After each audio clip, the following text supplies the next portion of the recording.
Chapter 1, Prologue. The doctor is showing Izuku and his mom an x-ray of his foot. He explains that, with the evolution that quirks have brought, those with quirks are missing a joint in one of the pinky toes. He points to one of the joints on Izuku's foot as he speaks, and, as he studies it, Izuku's heart begins to sink. As you can see, Mrs. Midoriya, Izuku has the extra joint. He's quirkless. He then turns his attention to Izuku. It would be best if you give up on your dream, kid. You can't be a hero without a quirk. Izuku's grip on his all-might figure loosens to the point that it drops to the floor of the doctor's office. He doesn't register his mom floating it up towards her, or the ensuing conversation she has with Dr. Tsubasa. His mind is hooked on that one word, quirkless. Izuku keeps his head down in class the following Monday. The other kids don't really try to talk to him normally, anyway, so he's able to just sit in silence, staring down at his shoes. That is, he's able to until Katsuki arrives, the boy bounding up to Izuku as he pops off small sparks in his palm. "Hey, Izuku!" he yells, stopping in front of his friend's chair. "You went to the doctor on the weekend, right? What did he say your quirk's gonna be?" he asks, shoving his face into Izuku's when the boy doesn't look up or answer him. "Hey, can you hear me? Your quirk didn't cause you to go deaf, did it?" Izuku shrinks in on himself as the teacher runs over, gently pushing Katsuki away. "Now, Katsuki," she says. "I know you're Izuku's friend, but you have to be more careful with him. He'd been diagnosed as quirkless, dear. He's more fragile than you and your classmates." Izuku curls in on himself at the teacher's words. He had wanted to be the one to tell Katsuki. Yes, he hadn't replied right away, but he had just been trying to find the right words. "Just be more gentle with him, okay?" the teacher says, patting Katsuki on the shoulder before walking away to deal with a small argument some of the other kids were having. Katsuki doesn't say anything for a while, causing Izuku to unfurl slightly, hope filling his chest. "You're quirkless?" Katsuki whispers. Izuku had never heard the boy whisper before. He nods.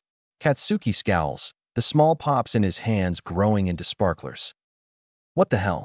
You promised we'd be a hero duo. We can't do that if you're quirkless. You're a liar." Izuku doesn't have any time to react before Katsuki sets off an explosion right next to his arm, ending in a scorch mark and a small hole in his sleeve. He pulls his arm back to do more, but the teacher runs over, guiding Katsuki away to play with the other kids. Izuku sits alone that day, staring at the hole in his shirt. Izuku curls up in a ball, trying his best to sink into the grass and escape 6-year-old Bakugo and his cronies as they kick, scratch, and burn him. Finally, the onslaught of attacks stops and Izuku dares to unfurl only slightly, peeking through his hands. This turns out to be a mistake, however, when Katsuki delivers a swift kick to his head. Izuku blinks his eyes open, guarding them against the rays of sun beaming into his face. He stands slowly, trying to be careful of the wounds he surely received earlier. He's surprised, however, when he doesn't feel any pain, not even from the older, healing bruises from a few weeks ago. He checks himself over and doesn't see any hint of his injuries. He blinks in wonder and finally decides to take a look around his surroundings. He's in a clearing of some kind, surrounded by a thick ring of trees woven together. In front of him, in the center of the clearing, is a ginormous tree. It's covered in fantastical-looking fruits, each a different color, shape, and pattern, though they're all relatively the same size. He walks up to it, wonder filling his gaze. He's reaching his hand out to touch the bark when a fruit falls from the tree. He fumbles before catching it in his left hand. The fruit is just smaller than a football and fits comfortably in his palm. He adjusts his grip so that he's holding it between his hands. The fruit looks like it's covered in scales. It has yellow leaves covering its top, with 2 purple stems sticking out of the leaves. The scales are blue, darker in the middle with a light blue rim and a small swirl at the base of each. A small azure dragon appears above the fruit. It has thin arms, but Izuku has the feeling that they're still incredibly strong. "Go ahead," it says. "Eat it. You won't be doing much swimming, and it will fix that powerless problem of yours." Izuku blinks at it. "Really?" It nods, and Izuku lifts the fruit up to his mouth. The dragon dissipates just before the fruit makes contact with his lips. Juice seeps out from the corners of his mouth, but that's the only good thing about it. The fruit is disgusting, and he can barely bring himself to swallow. He forces himself to take another bite, just in case, but that's all he can do. His stomach starts to feel odd as the fruit makes its way through his system. His eyes start to droop, and he lays down at the base of the tree, curling up in a perfectly sized gap between two roots. Izuku wakes slowly. It's dark, but he doesn't bother looking over at his clock. He yawns, rubbing his eyes as he sits up in his bed. He looks around his room, wondering how he'd gotten there when, mere moments ago, he was in a clearing in a tight-knit forest. Finally, he gets the sleep out of his eyes, which causes him to finally realize that his left arm feels a little different. He can't tell what it is in the darkness of his room, so he runs off to the bathroom. He throws the door open and feels along the wall for the light switch. It clicks on, bathing the small room in light as he stares down at his arm, twisting and turning it. It's covered in a sparse coating of scales. Some of them are more opaque than others, and some are congregated in groups, while others sit alone. They're all emerald in color. Izuku smiles to himself as he runs his fingers over the scales. The dragon hadn't lied. He had a quirk now. Izuku is still inspecting the scales littering his arm when Inko bursts into the bathroom, a crazed, worried look in her eyes. Izuku jumps when the door slams open, turning quickly to face his mother. She looks him up and down, her eyes finally landing on his arm. She starts to calm down, and a smile stretches across her face as she envelopes Izuku in a hug. "Oh, baby," she cries. "You finally got your quirk. I knew you would." Izuku can feel tears starting to soak into his shoulder as his eyes start to water. He buries his face in his mother's shirt, a smile pulling at his lips.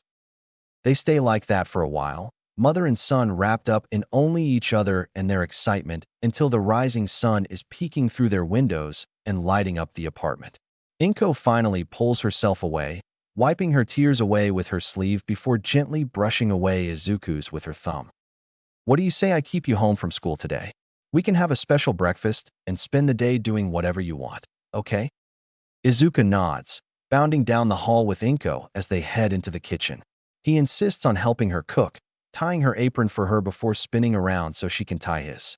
He gets out the frying pans, utensils, and rice cooker while Inko digs around the pantry and the fridge for their ingredients. They lay everything out on the countertops and arrange themselves in front of separate cutting boards. Izuku cuts up the vegetables using a crinkle cutter while Inko starts the rice before cutting the meat. Music from the radio fills the kitchen as they work, moving around each other easily. They sing along with the songs they know and hum along to the ones they don't, harmonizing with each other. Inko cracks eggs in a pan while Izuku scrapes the cut vegetables into the egg whites. After around 40 minutes, they have plates of fluffy eggs sitting on plates in front of them. The eggs are a marble pattern of white and yellow, small sprinkles of color popping up here and there from vegetables on the surface. The meat is laid out in small pieces on top of the eggs, and the rice sits in bowls next to their plates. Inko takes a bite first, and Izuku watches her intently for her approval. When she finally swallows, she looks up at Izuku with a smile on her face. "It's delicious, dear. Thank you for your help." He smiles back. "You're welcome, Mom." They don't talk any further as they eat, content to simply listen to the music still pouring from the radio and bask in each other's presence. Occasionally, a beam of sunlight will catch on one of Izuku's scales, causing it to shimmer and catch his eye. He'll watch it for a moment, before twisting his arm out of the light and returning to his food. Inko watches her son admire his scales through her hair. She hides her smile by keeping her head lowered just so, trying not to let him catch her watching him. Pride fills her stomach as she sees his scales shimmer. When they're done eating, Izuku insists on doing the dishes. Inko tries to protest, and, in the end, they compromise with Inko washing while Izuku dries. When he's done with a dish, he'll either put it in the drying rack or set it on the table to be put away later. Once Izuku had dried the last plate, Inko pulls the plug in the sink and dries her hands on the towel hanging from the oven handle. "Go get ready, Izuku. We'll be heading out soon." Izuku nods vigorously and runs off to his bedroom, closing the door behind him.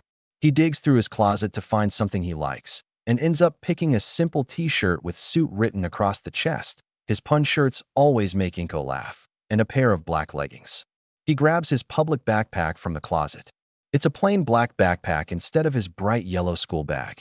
He fills it with an extra change of clothes, his emergency phone in case he gets lost or kidnapped, a water bottle, a snack, a pack of disinfectant wipes, and his house key.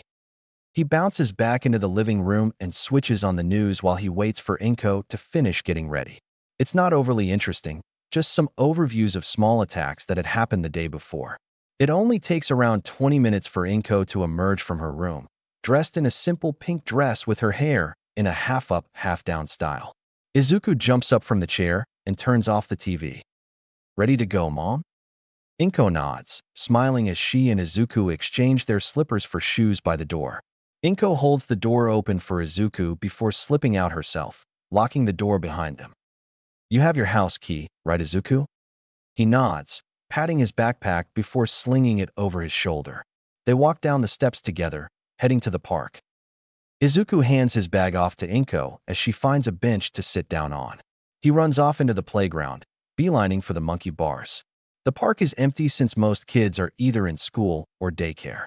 Inko watches as he swings through the set a few times, always pausing at the drop-off to make sure he lands in the sand instead of on the plastic platform. Izuku climbs up the steps to the top of the tallest play structure. He looks down through the bars lining the platform, watching Inko as she waves up at him, a slightly worried expression on her face and a tenseness to her body, like she's ready to jump up at any moment. Izuku waves back before turning toward the entrance to the slide, leading all the way back down to the sand. He braces himself on the bar above the slide's entrance, staring into the dark tube. He settles just on the inside before using the bar to push himself off, sending him hurtling down. He laughs as his body hits the sides of the tube at the turn. When he sees light at the end of the tube, he throws his arms out, ready to catch himself when he lands. He crashes into the sand, sending small particles up into his hair. He screws his eyes and mouth shut before the sand gets in them and waits for it to settle before getting to his feet. Inko is standing a few feet away from him, watching for his reaction. He dusts himself off before smiling up at her. "I'm okay," he says. She smiles, relief showing on her face and in her posture.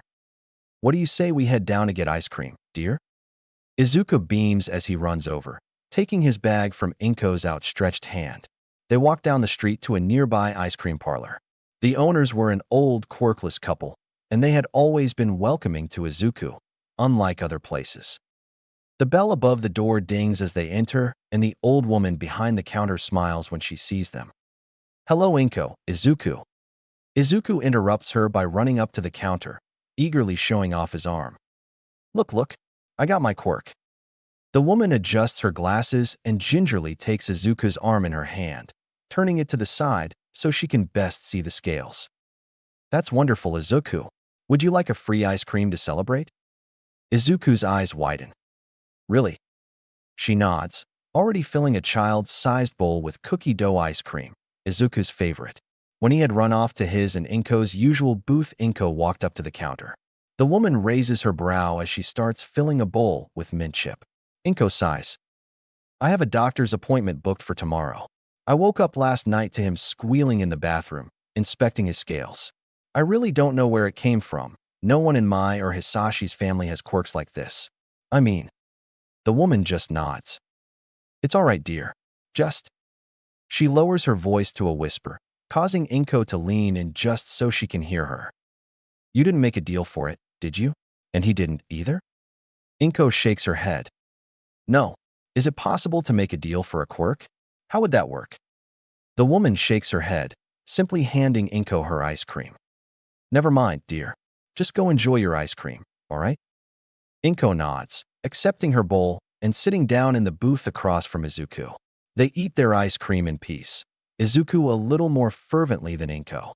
When they're done, they head back up to the counter, throwing their paper bowls and plastic spoons out in the trash can next to it. Inko starts digging through her purse for her wallet, but the woman holds up a hand. No, keep your money. It's free, in celebration of Izuku's new quirk." She smiles down at the boy, and he smiles back up at her. Until, suddenly, a small frown pulls at his lips. "Can we still hang out here?" He asks, even though I have a quirk now? The woman chuckles and reaches her arm over the counter to ruffle his hair. Of course you can, dear.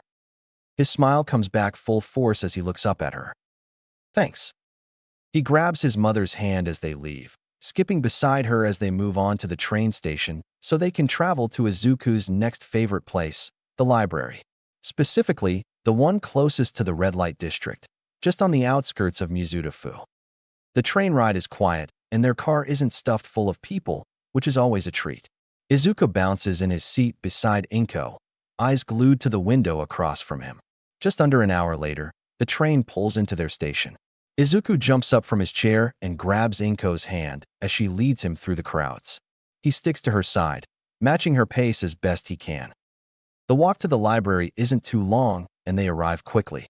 Izuku runs ahead of his mother once they're a few feet away from the doors, pulling one of them open and holding it for her. She smiles as she walks past him, ruffling his hair once he's back at her side. Thank you, Izuku. She praises. You're welcome, Mom.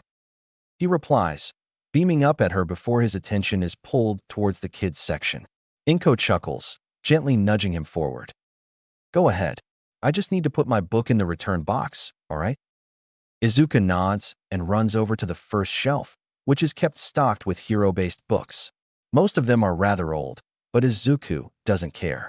Inko deposits her book in the large metal book return box by the front desk, waving at the man sitting behind it before making her way over to Izuku. By the time she had gotten back to the kids' section, he was already hunkered down in one of the bean bags, reading through a book he had grabbed from the shelf. She watched as he mouthed out a word he was having trouble with, sounding it out in his head. He smiled to himself once he had gotten it, and quickly moved on. Izuku? She whispers. He looks up. Yeah? She points towards the adult section, which is just in his line of sight.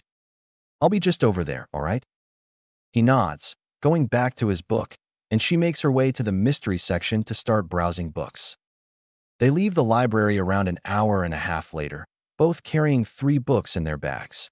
Once they're back on the train, they each pull out one of their books to start. Izuku clutches Inko's hand as they make their way back to the apartment. He had managed to finish reading his book 3 times on the train ride back, and Inko had made a nice-sized dent in her own. Inko tucks Izuku into bed after reading one of his books to him, gently rubbing his arm as he looks up at her, eyes drooping. Are we going to the doctor tomorrow? He asks. Inko nods. We sure are. He's going to run some tests on your quirk and get it registered. Izuku smiles as his eyes close. Good. Izuku wakes up to the sun beaming down on his face, peeking through the blinds he hadn't closed all the way the night before. He rubs his eyes as he sits up, trying to wake himself up as he climbs out of bed. The scales still glimmer on his arm, shining in the early morning sun. He opens the door to the bathroom, picks up his stool from where it's sitting beside the toilet, and sets it down in front of the sink.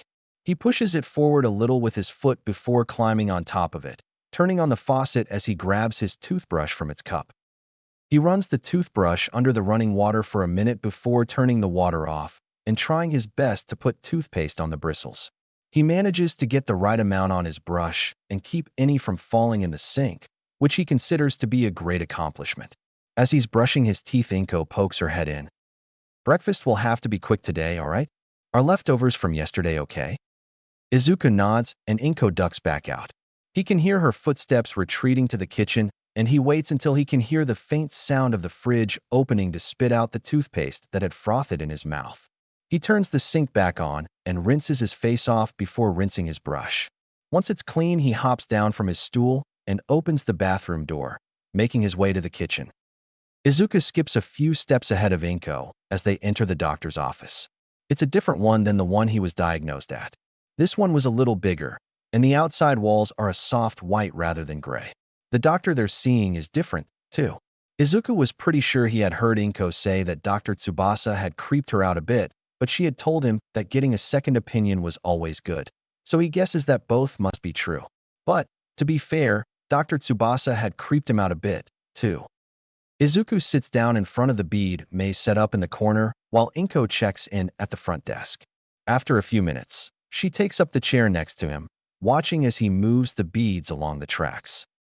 They were only waiting for 30 minutes before the nurse called Izuku's name. He bounced up from where he was sitting and took Inko's hand as she stood. They followed the nurse down the long hallway and into one of the many rooms lining it. She directed Izuku onto the bed pushed against the back wall and offers to help him climb up. He denies the offer, climbing up onto the bed himself. It takes him a minute, and by the time he was up, the nurse was ready with a blood pressure cuff. Izuku lets her hook it up to his arm while she asks Inko questions about his allergies and how the quirk came in. She scribbles notes on her clipboard which, when she's done, she hangs on the outside of the door. "The doctor will be right with you," she says, smiling as she leaves. She doesn't close the door all the way so Izuku can see some of the white hallway through the crack. It takes around 20 minutes for the doctor to arrive, which means that Izuku is reading the book Inko brought along with them, kicking his legs when he gets there. Izuku closes his book and hands it back to Inko when he sees the doctor slide inside the room. He takes the clipboard hanging on the door and reviews it before looking up at them. "Hello, I'm Dr. Sato. It's my understanding that little Izuku got his quirk in recently? A little late?" Inko nods. "Yes, it appeared yesterday night. It was quite the surprise, considering he was diagnosed quirkless when he was 4. Dr. Sato nods. "Yes, quite unfortunate. That's what we hope to remedy today. May I take a look?" he says, gesturing toward Izuku's arm. The boy nods, holding it out for the doctor to see. He takes it in his hand, turning it side to side as he inspects the scales. Finally, he lets go. "They don't remind me of any particular reptile, so they may be a combination or something completely their own. I'd like to do a blood test and hopefully run a few tests on one of the scales, if that's okay with you?" He looks between Inko and Izuku. Izuku looks to his mother for reassurance, and when she nods, he does too. "All right, I'll go grab the paperwork for you, and you can schedule a date." He leaves the room, taking the clipboard with him. Izuku looks over at Inko. "Are we not doing all that today?" Inko shakes her head. "They might take a scale, but they won't take the blood here. We have to go somewhere else for that." Izuku nods slowly as the nurse comes back with a new clipboard, a plastic bag, a pair of large tweezers, and a small knife packaged in an airtight bag. She hands the clipboard to Inko and sets the tools down on a table that she rolls next to the bed. "I'm just going to remove one of your scales, all right?" she says. Izuku nods and holds out his arm to her, screwing his eyes shut as he turns his head away. He hears her open both of the bags and feels as she twists his arm, looking for the best scale to take. Finally, she decides on one of them, gripping it with the tweezers. The metal is cold against his skin, and it starts to sting when she lifts the scale up to far. She takes the knife and cuts away at the bond between the scale and his skin. He winces, clenching his fist until, finally, the scale comes away. He opens his eyes and watches as she tucks the scale away into the bag. "We'll call you when we get the results back." Inko nods and hands her back the clipboard, paperwork dutifully filled out. "Thank you," she says as the nurse leaves. Izuku stares down at the place where the scale had once been. His skin is red, and there's a small dot of blood growing on his skin. Inko kneels down and takes an All Might Band-Aid out of her purse, opening it and sticking it down over the blood. She plants a kiss on the bright yellow pattern and looks up at Izuku. "Feel a little better?" Izuku nods, trying to wipe away the wetness of his eyes before the tears fall. Inko picks him up, balancing him on her hip as they leave the doctor's office. Izuku's blood work appointment is scheduled 2 days after the initial doctor's appointment. He clutches Inko's hand tightly in his fist as they walk up to the building, which is much larger than the doctor's office. They enter through a set of double doors that seem small compared to the rest of the building and enter into a large waiting room.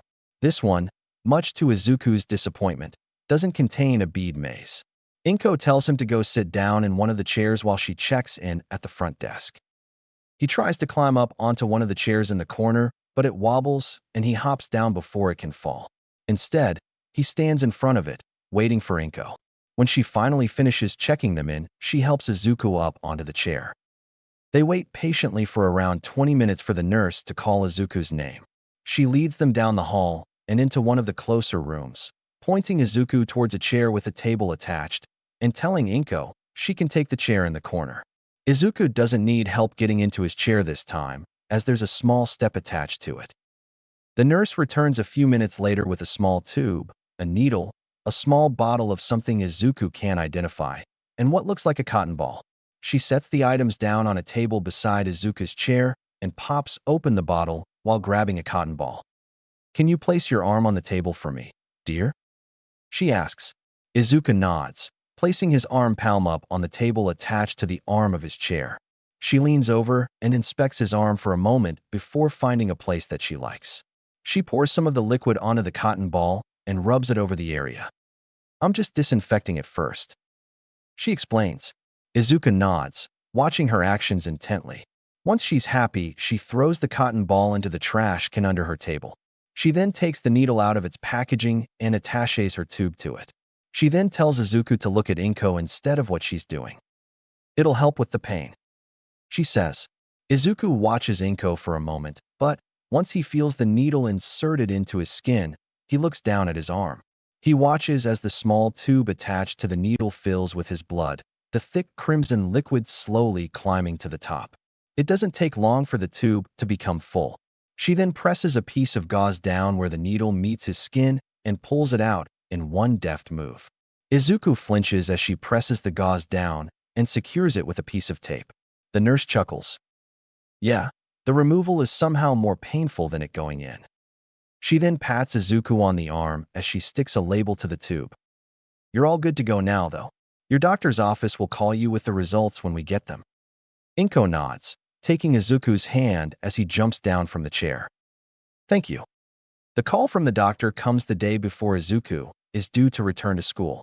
The secretary says that should the two have time, the doctor would like them to come in. Inko agrees since they don't have anything to do, and within minutes, the two are packed into the car and on the road.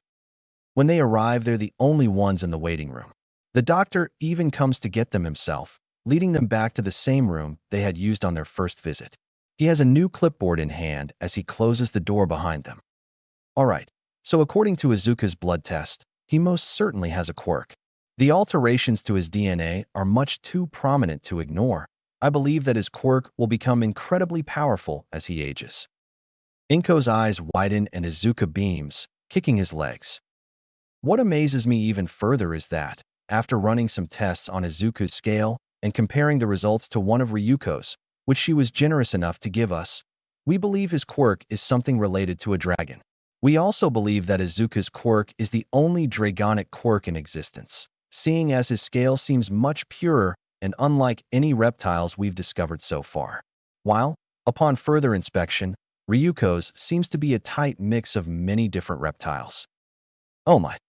Inko exclaims. She glances over at Izuku, who looks like God had just graced him with a lifetime supply of All Might merchandise along with promising that the boy could meet the man himself. The doctor nods. "Yes, it is quite surprising. I was amazed myself when the lab called with the conclusions. But what do you say we move on to the reason you called my office in the first place, HM? Getting Izuku's quirk registered." He flips through the papers on his clipboard and removes a small pamphlet from the bottom, moving it to the top and handing the clipboard off to Inko along with a pen. "I've already filled out the typing as well as all the necessary information. All we need to come up with is a name." Izuku peers over Inko's shoulder to read over the document. His age and the date the quirk first developed are noted at the top. The box for transformation in the type category is checked off, and the optional details say that it's a dragon transformation. The one line left empty is the one for the name of the quirk. Inko looks up at Izuku, a soft smile on her face. "What do you want to name your quirk, Izuku?" she asks. Izuku doesn't take much time to think it over as the answer comes to him nearly immediately. "Sarayu." Izuku adjusts the position of his bag on his back as he walks through the halls toward his classroom. He keeps his head high, a smile on his face. The students in the halls try to trip him up or insult him, but he ignores them, dodging their feet without a word. Because he's not going to let them ruin his day. The excitement over finally having a quirk still lingers, and he doesn't want it to go away just yet. When he reaches the classroom, he's the last one in, behind Yuki. His teacher stops him before he gets much farther than the doorway. "Izuku, I heard the good news. Why don't you share it with the class?" Izuku nods slowly, though his smile becomes nervous. He stands in front of the class, the teacher at her desk behind him, watching. The class attention immediately turns to him, their smiles turning to smirks and their conversations turning to mutters. Izuku takes a deep breath. I have a quirk. Everyone goes quiet. The only one to speak up is Bakugo. What? The teacher smiles. Isn't this great, class? Izuku can finally play with you guys again. Now then, why don't you take your seat now, Izuku? Izuku nods. Of course, ma'am. He tries to avoid making eye contact with his classmates as he walks down the aisle to his seat at the back of the class. No one sets their foot in his path. No one insults him as he goes by or sticks anything to his back. They just stare, watching as he hangs his backpack on his desk hook. He takes out his supplies with eyes still on him. Finally, the teacher calls their attention back up to the front. She has to call for their attention twice, but she eventually gets it and begins the lesson. When the bell finally rings for lunch, Izuku rushes to pack his bag and get out before he's surrounded, but, unfortunately, he isn't fast enough. His classmates surround him, pestering him to show them his quirk. Izuku proudly presents his arm to them, twisting it so that the scales catch the light. His classmates ooh and ah as they watch the scales glitter. The praise doesn't last long, though, as Bakugo barges through the crowd. He takes a moment to watch the scales before scoffing. That's it. Izuku shrugs. It'll get stronger as I get older. He says. Like yours. This doesn't satiate Bakugo, however, only seeming to make his mood worse. Yeah, right. How could a bunch of pretty scales get stronger? What else could they do but look pretty? Izuku frowns. Well, the teacher chooses to interrupt at that moment, standing above the collection of students. What are you lot doing? Head off to lunch. You're wasting time. The crowd immediately disperses, grabbing their bags off their hooks and splitting off into the friend groups in the hall. Izuku leaves alone, leaving the school to sit in the courtyard and eat on his own. He's just opening his bento box when two of the girls from his class approach him. Hey, Izuku, would it be okay if we sit with you? Izuku blinks up at them. Sorry. They glance at each other, their smiles tightening slightly. We want to sit with you, if you're okay with it. Izuku nods vehemently, though he still feels a little wary. Yeah, of course. The two girls sit down across from him, setting their cafeteria trays on their laps. They fall into an awkward silence. Izuku eats his food without looking at the girls. They kept glancing at each other and staring at his scales, but he doesn't say anything. By the time lunch was halfway over, the three had finished their lunches. Do you want to play with us at recess, Izuku? One of the girls asks. Izuku blinks. No one had asked him to play with them since his diagnosis. Nerves and hope filled his stomach, mixing together. Were they being serious? Or was it an ambush? He didn't want to risk it, so he shakes his head, trying his best to put an apologetic smile on his face. No, thank you. Sorry. The girls glance at each other, shrugging before getting up off the grass. It's fine, they say, wandering off back to class to wait for the recess bell. Izuku waits a few more minutes, watching the grass wave in the wind before he, too, heads back to the classroom.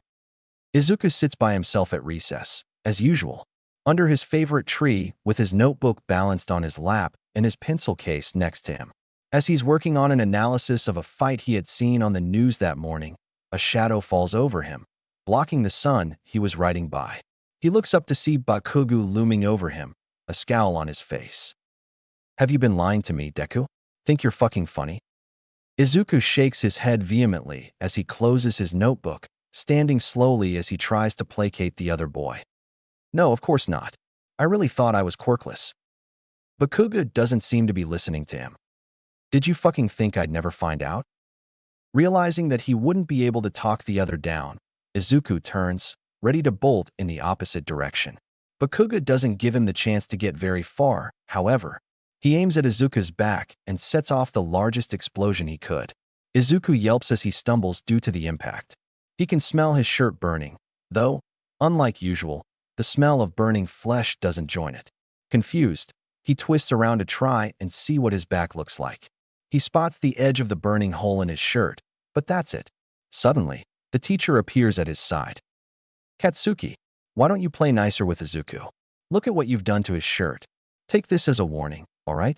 Now, why don't you go find somewhere else to play? Bakugo looks at the teacher in minor surprise before looking back at Izuku. His surprise morphs back into a scowl, but he stalks away back to the play structure. The teacher turns to Izuku. Do you have an extra shirt, dear? Izuku nods. In my bag in the classroom. She nods, gently nudging him back toward the school building. Why don't you go get changed? Just try not to take too long. Izuku nods, jogging back to the front doors. Okay, ma'am.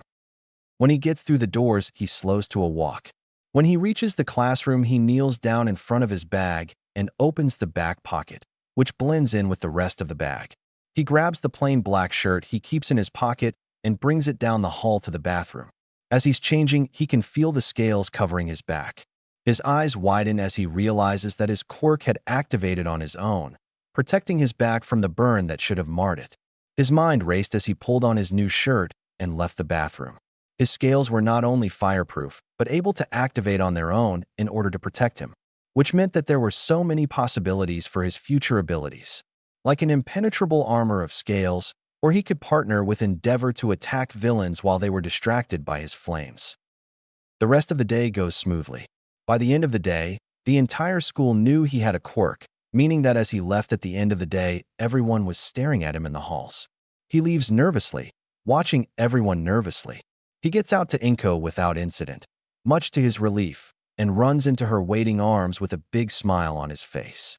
Inko scoops him up and smiles with him. I take it your day went well, Izuku? He nods vehemently. Yeah, 2 girls in my class sat with me at lunch today. Inko oos. That's great, hun. She opens the car door and helps him into his seat, leaving him to buckle himself up as she gets into the driver's seat. As they drive home, Izuku rambles on about his day.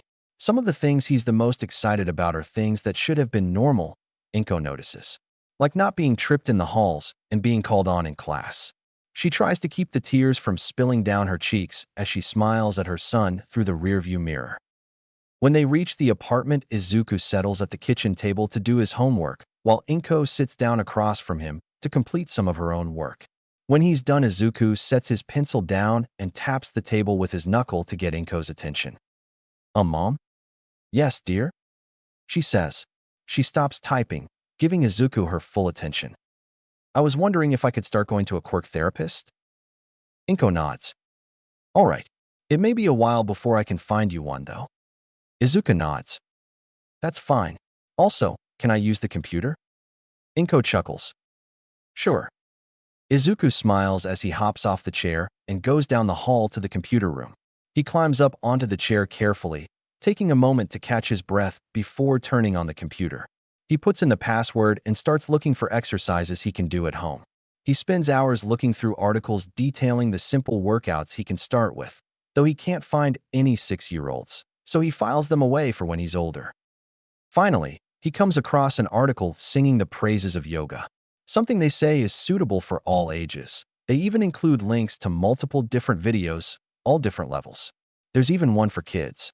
He clicks on the link, climbs down from the chair as the video loads, and pushes the chair into the corner so he has room to follow along. Izuku spends the remaining time before dinner following different yoga videos he finds on the woman's account. She exclusively posts videos for kids, and while some are a little more difficult than others, he manages to complete all of them. When Inko calls him back into the dining room for dinner, he has a smile on his face, and his limbs feel a little sore. Inko smiles at him as she sets his plate down in front of his seat. What's got you so happy, Izuku? Was there a new All Might video? Izuku shakes his head, climbing up onto his chair with ease.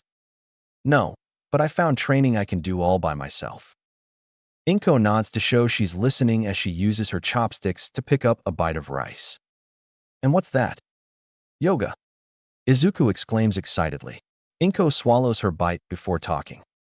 That's great, dear. Maybe you could try meditation too.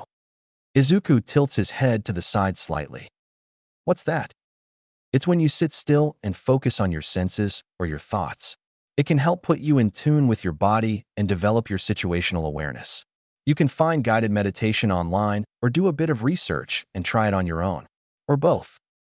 Izuku listens to Inko with rapt attention. Okay, can you do some meditation with me after dinner? He asks her. She nods. Of course, I'd love to. They spend the rest of the meal talking about different things Izuku can do on his own. Inko even suggests that the two start jogging together in the mornings. Izuku is quick to agree, and by the time they're both done eating, Inko's already drawing up a small exercise plan in her head. She puts off doing the dishes to help Izuku move the furniture in the living room, so they have enough room to sit and watch a meditation video on the TV. Inko finds a short video labeled as being for beginners and settles into a crisscross position next to her son, smiling to herself when she sees the serious expression on his face. Izuku and Inko start up their new daily routine near immediately. Izuku starts waking up a little earlier with Inko, and they go on small jogs around the block in the morning, though they both end up walking by the end. When they get home, they'll both sit down in the living room or in Inko's room to follow along with a meditation video before Izuku goes back to his room to get ready for school and Inko starts on breakfast. Inko manages to sign Izuku up for a well-reviewed quirk therapist in Hosu. She schedules his first session for the Sunday of the next week, and Izuku becomes giddy in anticipation.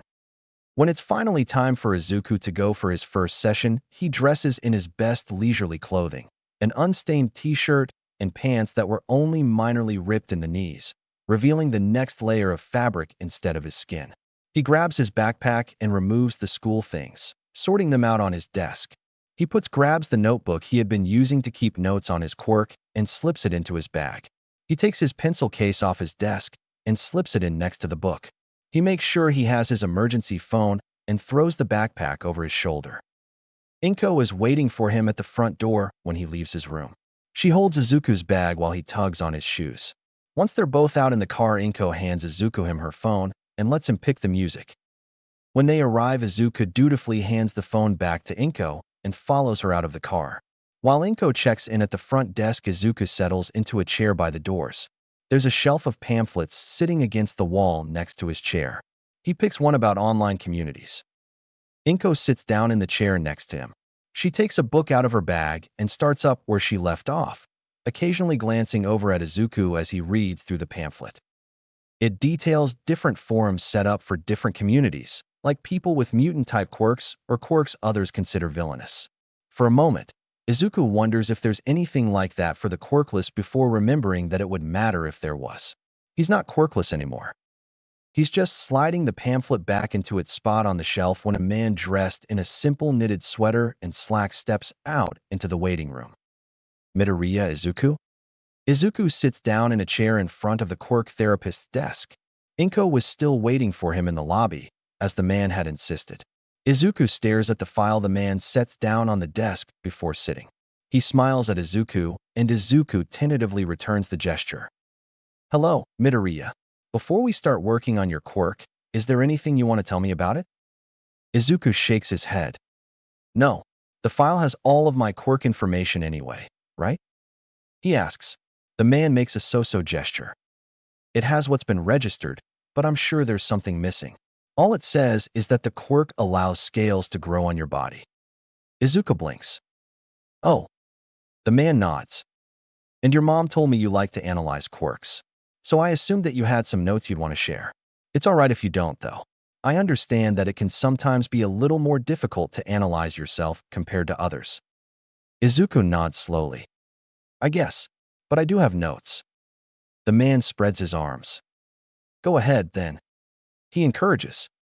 Well, about a week ago, one of my classmates attacked me and the scales covered my back before he hit me.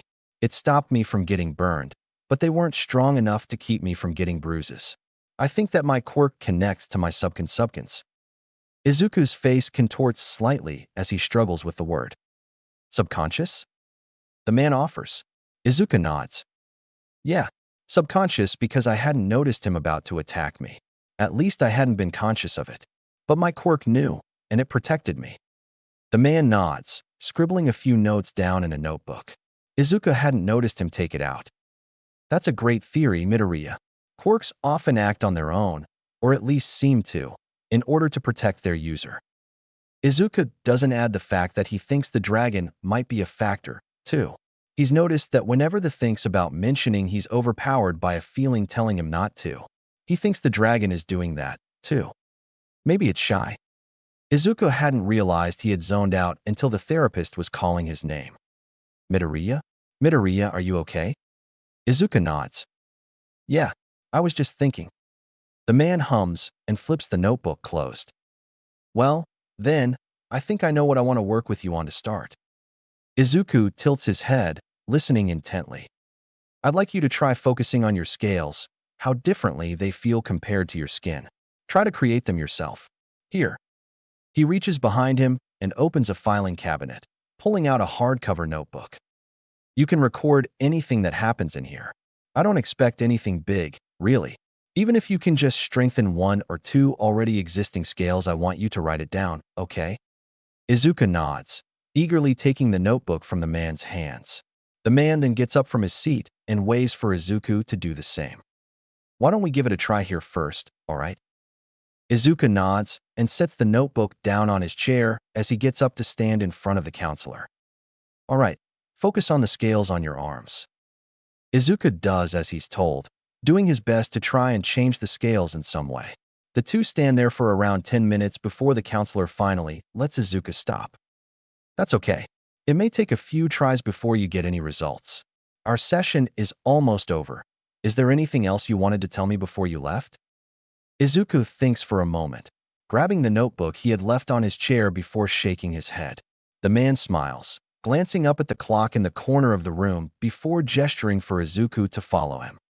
How about I take you back out to your mother, yeah? Izuku nods and follows behind him as they leave the office. Inko looks up when they enter, as does another mother sitting with her daughter, who looks a year or two younger than Izuku. The counselor walks up to Inko and starts talking to her in a hushed voice, so Izuku goes back to reading his online community pamphlet until they're done. He's just starting a paragraph on forums for transformation-type quirks when Inko comes up behind him. Are you ready to go, dear? She asks. Izuku hesitates before nodding and starts to put the pamphlet away when the man interrupts him. Why don't you keep that, Midoriya? You seem to be interested in it, and there are others. He gestures to the spot Izuku had grabbed it from, which was filled with identical pamphlets. Izuku nodded and thanked the man quietly before grabbing his mom's hand and letting her lead him back out to the car. Inko looks back at Izuku in the car. He's still reading the pamphlet he got from the court counselor. Something about online communities for different groups of people. She had hoped that his getting a quirk would help with the situation at school, but if what the counselor had told her was true, he was still being bullied. Possibly by Katsuki. She sighs as she slows for a red light. Maybe she should let him have more internet access, especially since he was looking into these online forums. It might be good for him to have someone to talk to, even if that someone is sitting behind a screen, possibly on the other side of the world. She'd talk to him about internet safety first, of course. She guides the car into the parking lot for their building and eases it into their assigned parking space. She turns off the car before climbing out and moving around to the back so she can open Izuku's door. He was already unbuckled when she got there, pamphlet clutched in one hand and the handle beside the door in the other. She moves to the side to give him room to hop out and takes his free hand once he's beside her. Izuku glances around them as they walk, occasionally looking down at the pamphlet clutched in his hand. He hopes Inko will let him have a little more internet access. He'd like to see if there's a place for him online. He'd like to do more research into heroics too. Maybe there were other things he could do on his own. When they get inside, Izuku swaps out his shoes for his slippers and slips into his room. He puts the pamphlet into one of the drawers of his desk before heading back out into the living room. Hey, Mom, he asks. She turns to look at him from where she's standing in the kitchen. Yes, Izuku? Can I use the computer? I want to do some meditation. Inko nods, about to follow him into the computer room when her eyes widen and she scurries off into her bedroom, calling out that she has a surprise for Izuku. She reappears a moment later with a simple black yoga mat in hand. Here you go, dear. Izuku beams as he takes it from her, doing his best to hold it as it's just slightly bigger than him. Thanks, Mom, he exclaims, dropping the mat as he bursts forward to wrap the woman in a hug. She chuckles as she wraps her arms around him in return. She pulls herself away after a minute and picks up the mat, handing it back to Izuku. All right, I'll put the password into the computer for you now. Izuku smiles as he follows her. He moves the computer chair and lays his new mat out while Inko starts up the computer. She opens the meditation channel Izuku follows and leaves him to pick a video, saying she's going to get a head start on dinner. Izuku selects a guided meditation he hadn't done yet and settles onto his mat, quickly pulling his legs into a crisscross position as the video starts. Izuku beams as he finally manages to make a change in his scales. He had just finished one of his meditation sessions and, after 3 weeks of trying, had managed to get one of the fainter scales to become more opaque. He scrambles to find his notebook and a pen. He logs the date and time before jotting down the results. Once he's done, he runs out into the hall, startling Inko, who's on the couch watching one of her true crime shows. Mom. She jumps up, nearly falling over the couch as she runs to Izuku. Izuku, are you okay, dear? You're not hurt, are you? Izuku shakes his head, bright smile still prominent on his face. No, I finally changed something with my scales. On purpose. Inko beams as she picks up Izuku, swinging him in her arms a few times before settling him on her hip. That's great. How about some extra ice cream after dinner to celebrate? Izuku nods vehemently as Inko carries him to the couch, dropping him onto the cushions. He laughs as he lands, trying to roll out of the way as her hands beeline for his sides. He isn't fast enough, however, and Inko catches him, tickling his sides as he bursts with laughter. Izuku settles down on his mat on the porch, letting out a deep breath as the sun beams down on the side of his face. He was going to try his first non-guided meditation. He steadies his breathing as he tries to pick a sound to focus on. He decides on the singing of a few nearby birds. He can tell that there are 2 of them, as one has a slightly higher pitch than the other. He's trying to imagine what they look like in his mind when he suddenly can't hear them anymore. He opens his eyes slowly to find that he's appeared in the same clearing as the large fruit tree once again, except, this time, the large tree bears no fruit. Instead, the branches are covered in vibrant cherry blossoms. Izuku looks around, trying to spot the dragon, when he hears a loud, cracking sound, like an explosion. His heart rate spikes, and he watches as a giant shadow appears on a large rock. The shape is covered in spikes and looks to be nearly the same size as the fruit tree. Izuku tries to scramble to his feet on the grass that had replaced his mat, but he can't bring himself to move, his body frozen in fear. Tears are just starting to gather in his eyes when the shadow shrinks. It continues to shrink until the creature that had been casting the shadow stands in front of him. It's small, about the size of a bearded dragon, with azure scales and small whiskers on its face. It's the dragon from before, the one who had given him the fruit. It looks like it's been laughing, but stopped just before appearing in front of Izuku. Hello, he says, looking down at the small creature as he wipes the tears from his face. The dragon gives him a funny look as it stares up at him. Don't mock my size, kid. Izuku waves his hands, trying to placate the creature. I wasn't. I didn't even say anything. The dragon huffs. It's only temporary. I'm only this small because of the control you have over the fruit as well as the amount of power I've allowed you to have. You'll get better as you train and age. Izuku nods slowly. He hadn't asked, but he was glad to have the information nevertheless. He had a feeling every little bit would count. The dragon then scuttles forward. Izuku doesn't have time to react before the dragon disappears from his sight, and he feels little claws clinging to the inside of his shirt. He yelps when the dragon finally emerges, settling among his curls. All right, kid, you ready to learn more about devil fruits? Izuku looks up into his curls, trying his best to spot the dragon among them. About what?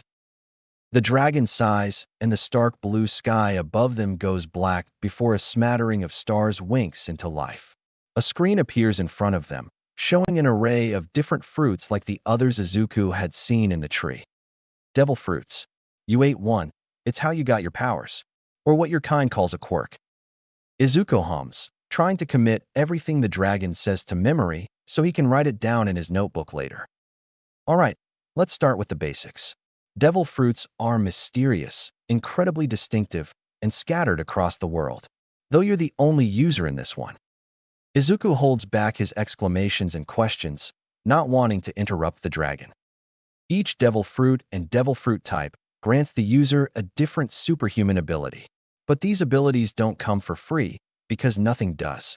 Eating one will take away the user's ability to swim, which, before you ask, isn't magic or anything, but advanced technology way beyond where your kind is now. Izuku nods along, careful not to dislodge the dragon. It's meant to represent thirst as a key concept. You'll lose all of your strength and energy in stagnant water like lakes and seas. Nothing will happen when you drink or shower, though. That would be too inconvenient. Most wouldn't find much worth in eating the devil fruits if that were the case. It will also only take effect if you're submerged up to the waist. Moving water will have no effect like if you're caught in the rain or the water is super choppy. Izuku nods. The fact that he had passed out during one of his baths just last week made more sense now. He'd have to start taking showers instead if he didn't want to freaking go out again. Now then, on to the devil fruit types. We'll start with Logia, which is the rarest if we're not counting mythic-type zoans. You getting all this, kid? Izuku nods, nearly flinging the dragon out of his hair with the force of it. The dragon manages to keep its place, but it makes sure Izuku apologizes before continuing. If someone eats a Logia, they gain the ability to control one of many natural elements, like fire, ice, smoke, or sand. They're able to create, control, and even shift their bodies to be made up of the element. The only way to defeat one of these users is to pit them against their weakness, like how sand is weak to water. Moving on, Zoan types allow the user to transform into an animal. The fruit grants 3 forms: the basic human form, a hybrid form, and the full form. The fruit also enhances the physical abilities of the user no matter what form they're in. A subtype of Zoans are ancient Zoans, which allow the user to transform into a mythical beast. This can give the user additional perks that a normal animal wouldn't. These fruits are deemed to be the rarest, and also the most powerful. Izuku's eyes widen as the dragon continues to explain. Had the fruit he had eaten been an ancient Zoan? He closes his eyes tightly and does his best to focus on the dragon's explanation instead of his own thoughts. Lastly, the Paramecia. These fruits have the largest variety. They can grant an array of powers, like a body made of poison, spiked armor, or the ability to split the user's body into multiple small parts that the user is able to control. How to use the powers of this fruit, or any of the others, is completely up to the user. While some come with preset attacks or abilities, the user is responsible for training with them and finding new ways to use them. Izuku nods, looking ahead at the screen in front of them. It had been changing the entire time to show examples of the fruits the dragon explained. Now it was back to showing them all together. Oh yeah, and the fruit you ate was called the Uo no Mi, model, Sarayu. A long name, but fitting, especially since it's a mythic-type Zoan. Though I'm sure you already caught on to that. You're a smart kid, after all. Izuku blinks in surprise. Why had he been chosen to wield that kind of power? If the dragon wasn't lying, then he really might have the potential to become the #1 hero. Why me? He asks, his voice barely above a whisper. The dragon burrows deeper into Izuku's curls before answering. I wasn't happy with my previous user. He was called Kaido of the Beasts. The screen switches to an image of an incredibly bulky man. He has tangled-looking black hair and a long beard, large horns atop his head, and a baseball bat covered in spikes slung over his shoulder. We had different ideals. Our interests and motivations conflicted greatly, especially since he refused to become in tune with his mind and body so we could communicate. Like you have, he was just too focused on becoming more and more powerful. Because of this, he'd only ever unlocked a small fraction of the fruit's power. If he had trained more, been more patient, or even just been a little more humble, he could have been invincible in every way. Instead, he lost a fight to a kid because he didn't bother to rest his body. So I abandoned him. I couldn't stand for the power I granted to be used in such a barbaric way. Then I found you. You have a pure soul, Izuku. I'm certain you'll do many great things with this power. Izuku smiles as tears once again fill his eyes. Thank you. I'll do my best. He feels the dragon nod against his head. That's all I ask. Now then, before we go, I do understand that the world has changed considerably since I was last part of it, governed by quirks and the abilities your kind is now born with. I changed your DNA around a little, so it looks like you have a quirk to others in your society. Plus, it'll help you with control and aid in your body's ability to withstand the powers you'll gain in the future. The dragon then jumps down from Izuku's head, leaving an indent in his curls.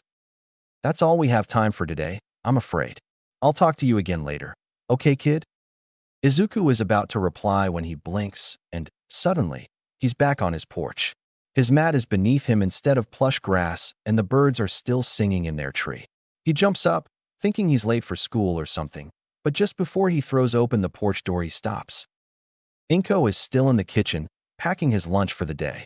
He looks behind him at the sun only to see that it hasn't changed its position even slightly. He rolls up his mat quickly and darts back into the apartment. Inko jumps when she sees him enter. I thought you were going to do some meditation, dear? Izuku shakes his head, looking over his shoulder as he opens his bedroom door. I have notes to write. His door slams behind him, and Inko blinks before shaking her head in endearment and going back to prepping his lunch. Izuku spends the next month trying new exercises and spending time with the dragon. He starts developing an exercise routine to do in the morning and another for the evening. They're simple, but he plans on making them more intense as he gets used to them. He jogs with Inko around the block in the mornings and often jogs a few paces ahead of her when they're walking in non-crowded places. It's on one such morning, when Izuku and Inko are on their way to the pair, that Izuku starts to hear something ahead of him. At first, it just sounds like a ringing in his ear or the buzzing of a bee, but as he gets closer, the sounds start to become more distinct. He tilts his head to the side a little as the sound forms into one of a struggle. He starts to pick up speed gradually. At some point, he notices that the trees and houses had blended together into a colorful blur. He tunes out all other sounds until all he can hear is the sound of insults and whimpering.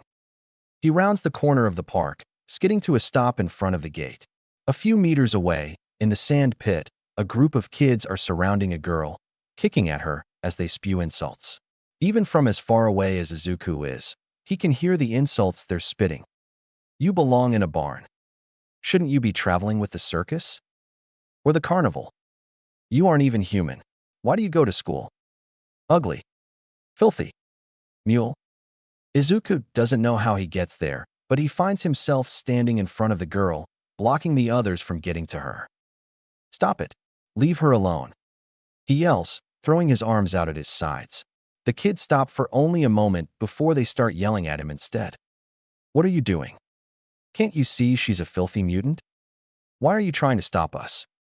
Suddenly, their faces drain of color and they take on scared expressions before running off, screaming for their parents. Izuku squats next to the girl and is about to try and placate her when he notices she's whispering to herself in English. It's okay, you're okay, they'll go away soon. She mumbles, not seeming to notice that her tormentors had already left. Izuku settles onto his knees and tests it out on his tongue before switching to the language. Are you okay? He asks. She peeks out at him from under her arms, but doesn't say anything to him, curling up further instead. Izuku doesn't push her to speak. He takes a handkerchief out of his pocket and starts cleaning up the scrapes he can see, wiping up the blood already drying around the wounds. The girl looks at him in surprise, unfurling slightly. Why are you helping me? She asks, her voice quiet. Izuku smiles, trying to reassure her. You're hurt, and I want to help.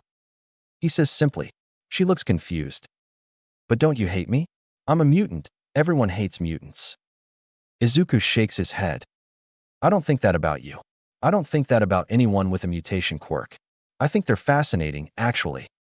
The girl's eyes water, and she starts to thank him as she uncurls all the way, giving Izuku a chance to see what she looks like. She has blonde hair that falls just past her shoulder. A round face, her muzzle protrudes a little more than normal. She has bright blue eyes, small rounded ears at the top of her head like a horse's, light brown lyre-shaped horns tucked just behind her ears, a long blonde tail curls at her side, and she has hooves instead of feet. Izuku is about to ask for her name when he's picked up by the neck of his shirt.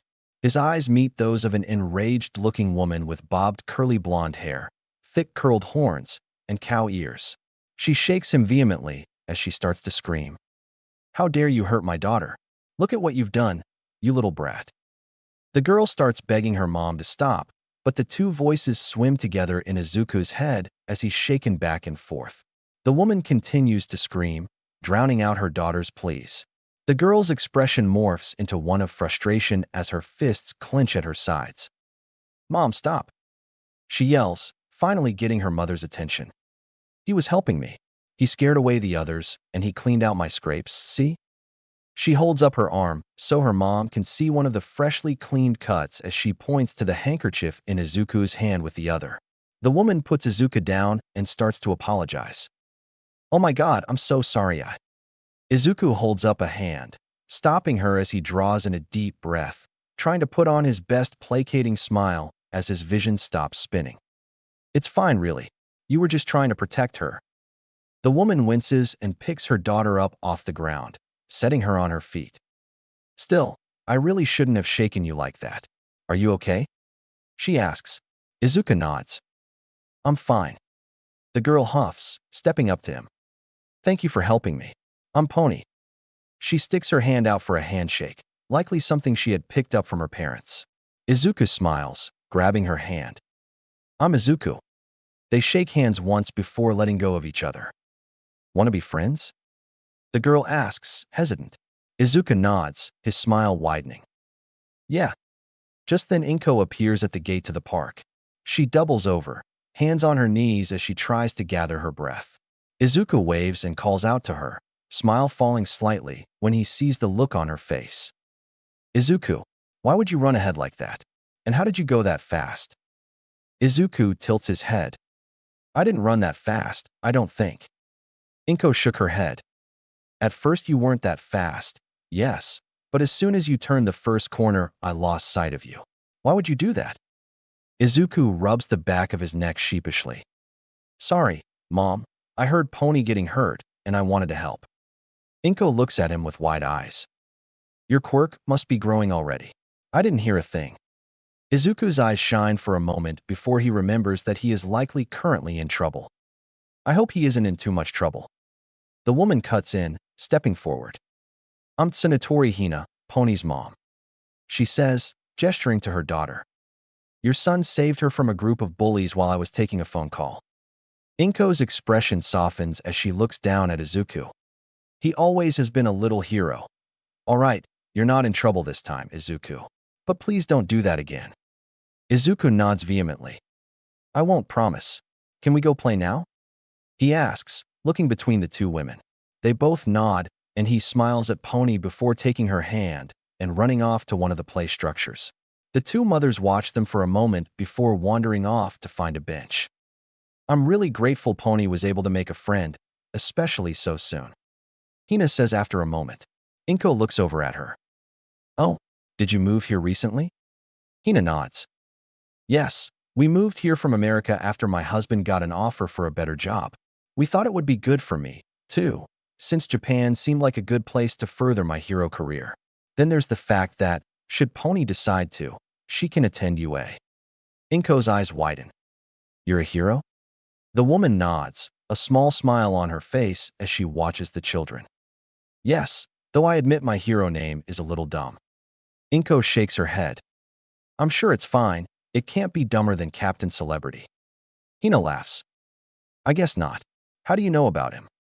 Inko shrugs. Izuku is a hero fanatic. He likes to analyze their quirk and fighting styles in his free time, All Might especially. One day, he ended up going down a rabbit hole of American superheroes. Hina nods. "Makes sense. I wonder if he's heard of me then. My hero name is Cow Lady." Inko hums. "I think he has, then. You might even have a page in one of his notebooks." Hina looks over at her in surprise. "Really? I'd love to see it." Inko nods. "Why don't you and Pony come over? I know Izuku would love to show you, and, truthfully, he hasn't had a play date in a while." Hina smiles, nodding. "We'd love to." Inko smiles and turns back to the kids, who were chasing each other around the sandpit. A little while later, close to lunchtime, the two moms call their children over to the bench.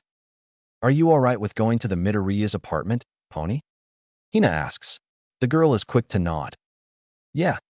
The two kids skip ahead, chattering away while their mothers walk behind them. When they reach the apartment, Inko unlocks the door and lets the kids walk in first. Once they'd all exchanged their shoes for slippers, the kids ran off to Izuku's room, and Inko sat with Hina at the dining table. They talked for a while before Izuku emerged from his bedroom, shy smile on his face, and one of his notebooks clutched in hand. Pony follows behind him. Mrs. Tsunatori? He says, coming to a stop beside her chair. Yes?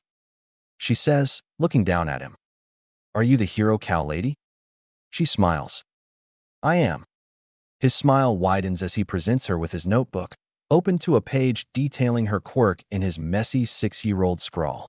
She gently takes it from him, reading over the notes he has on her quirk. This is great, she says. But how do you know what my costume is made of?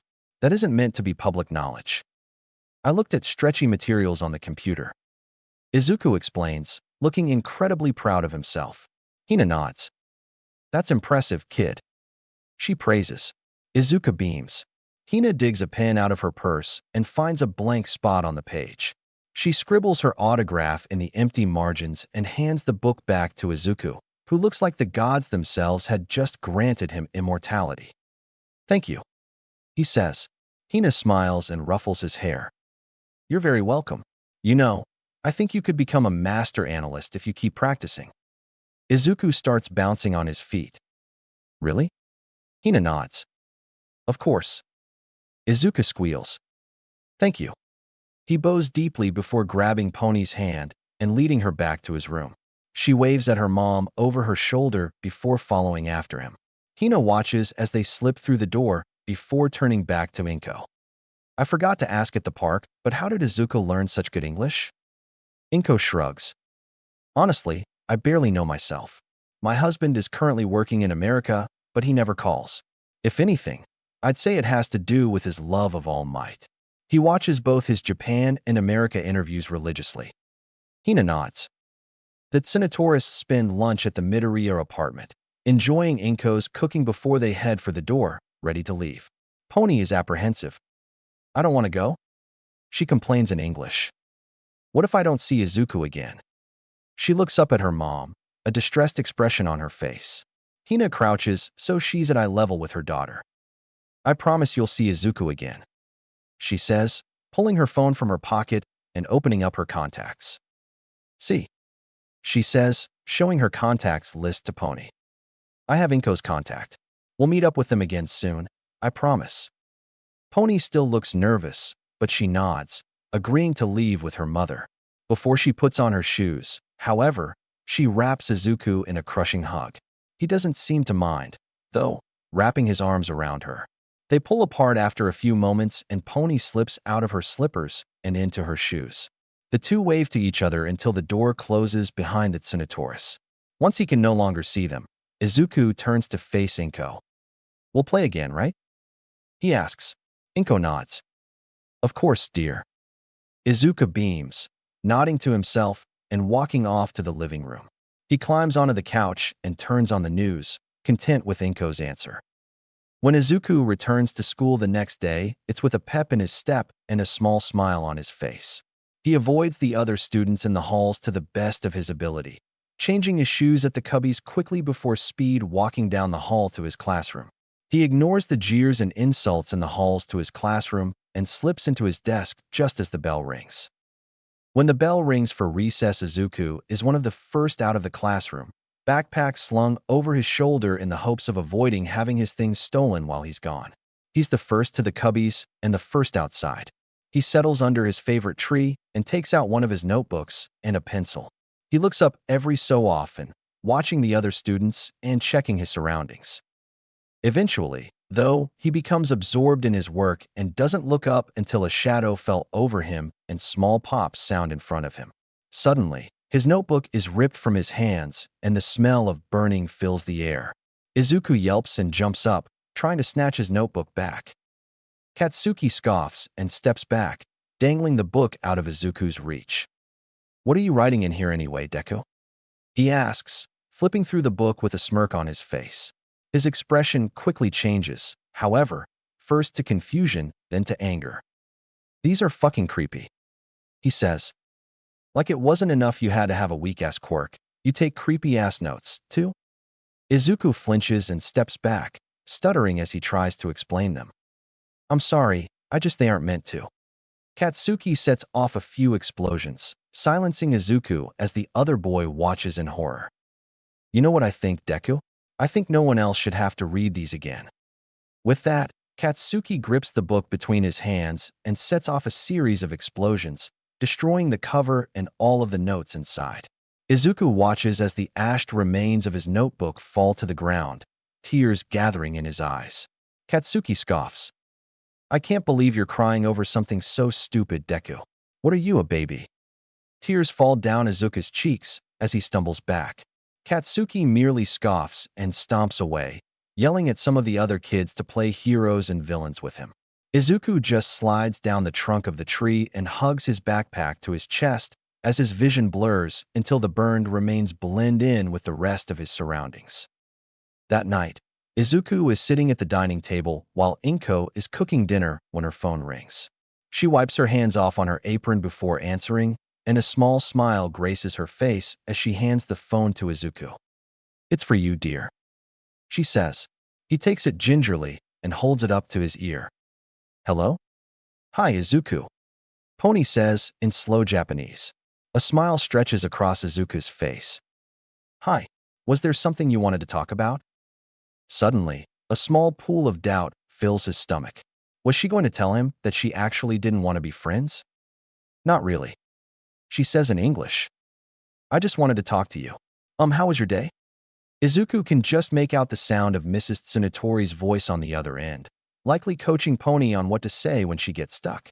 Izuku hops off his chair and walks down to his room. He closes the door behind him in the hopes Inko won't overhear. It wasn't good. Bakuga destroyed my notebook. Pony gasps. Oh no. I'm sorry, Izuku. Izuku shakes his head despite knowing that she can't see him. It's not your fault. You don't need to apologize. It probably bugged him that I was writing in it, anyway. At least it wasn't the one your mom signed.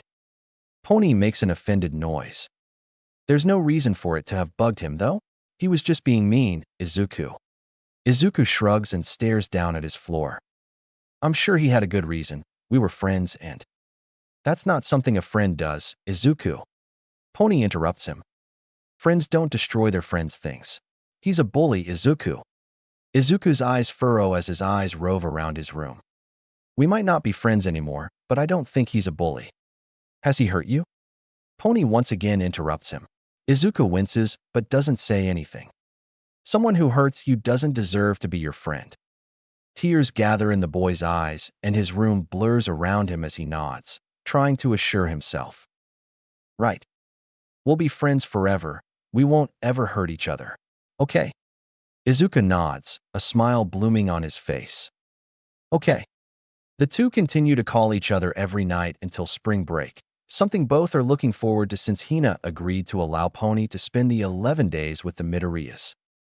Izuku jumps out of bed in the morning, an excited smile taking over his face as he tugs off his pajamas and swaps them for his pair of jeans with the least amount of stains and one of his mini All Might t-shirts. He bounces out of his room and into the kitchen, where Inko had just started breakfast. She giggles when Izuku enters, a soft smile gracing her face. Someone's excited. Izuku nods vehemently as he climbs up onto his chair. His legs start kicking beneath him, causing him to bounce. Yeah, Pony gets to stay over for spring break. Inko chuckles. That's right. When I'm done cooking we have to eat fast so we can meet her and Hina at the train station. Izuku nods and watches impatiently as Inko makes an American-style breakfast of bacon and eggs, something she only makes on special occasions. When she's done, Izuku wolfs down his food, causing Inko to laugh before she eats hers. Izuku is done first, and Inko waves him off to make sure they have everything ready for Pony so she can finish her food in peace. When they're finally ready to go, Izuku bounces down the stairs to the street. When he reaches the sidewalk, Inko calls out, reminding him not to go too far ahead. I know. He calls behind him. He starts up his jogging pace, making sure he's never more than 10 steps away from Inko. He waits for her at crosswalks, and when he reaches the entrance to the train station before her. When she catches up to him, he takes her hand and walks next to her as they make their way to the train platform, his breathing labored. He keeps his eyes on the train tunnel as he tries to catch his breath. Suddenly, pinpricks of light break through the dark and the train horn blares. The screech of metal on metal sounds as the train gets closer, and Izuku watches as the front train cars blur past. When the train finally comes to a stop, the doors slowly open, revealing cars full of people.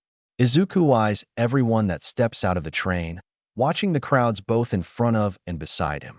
As he's looking to his left, a high-pitched squeal pierces the air, and Izuku sees Pony leaving the car in front of him, rushing right for them. Hina is behind her, smiling apologetically as she walks toward Inko. Pony collides with Izuku, and the two wrap their arms around each other in a tight hug. Inko and Hina talk for a few minutes while the kids play a clapping game beside them. When the two mothers are done talking, Hina hands Pony's suitcase to Inko and gives her daughter one last hug before walking off to catch the train back. Inko adjusts her grip on the suitcase before turning to the kids. "All right, do you want me to carry your backpack too, Pony?" she asks. The girl shakes her head, hiking her bag up and grabbing the straps. "No, thank you. I'm okay." Inko nods with a soft smile on her face and starts leading the kids out of the train station. They walk a few steps ahead of Inko, chattering away while Inko watches closely. When they reach the apartment, Inko slips past the kids so she can unlock the door. She holds it open for them, waiting until they have their slippers on and are starting down the hall to Izuku's room to slip inside herself.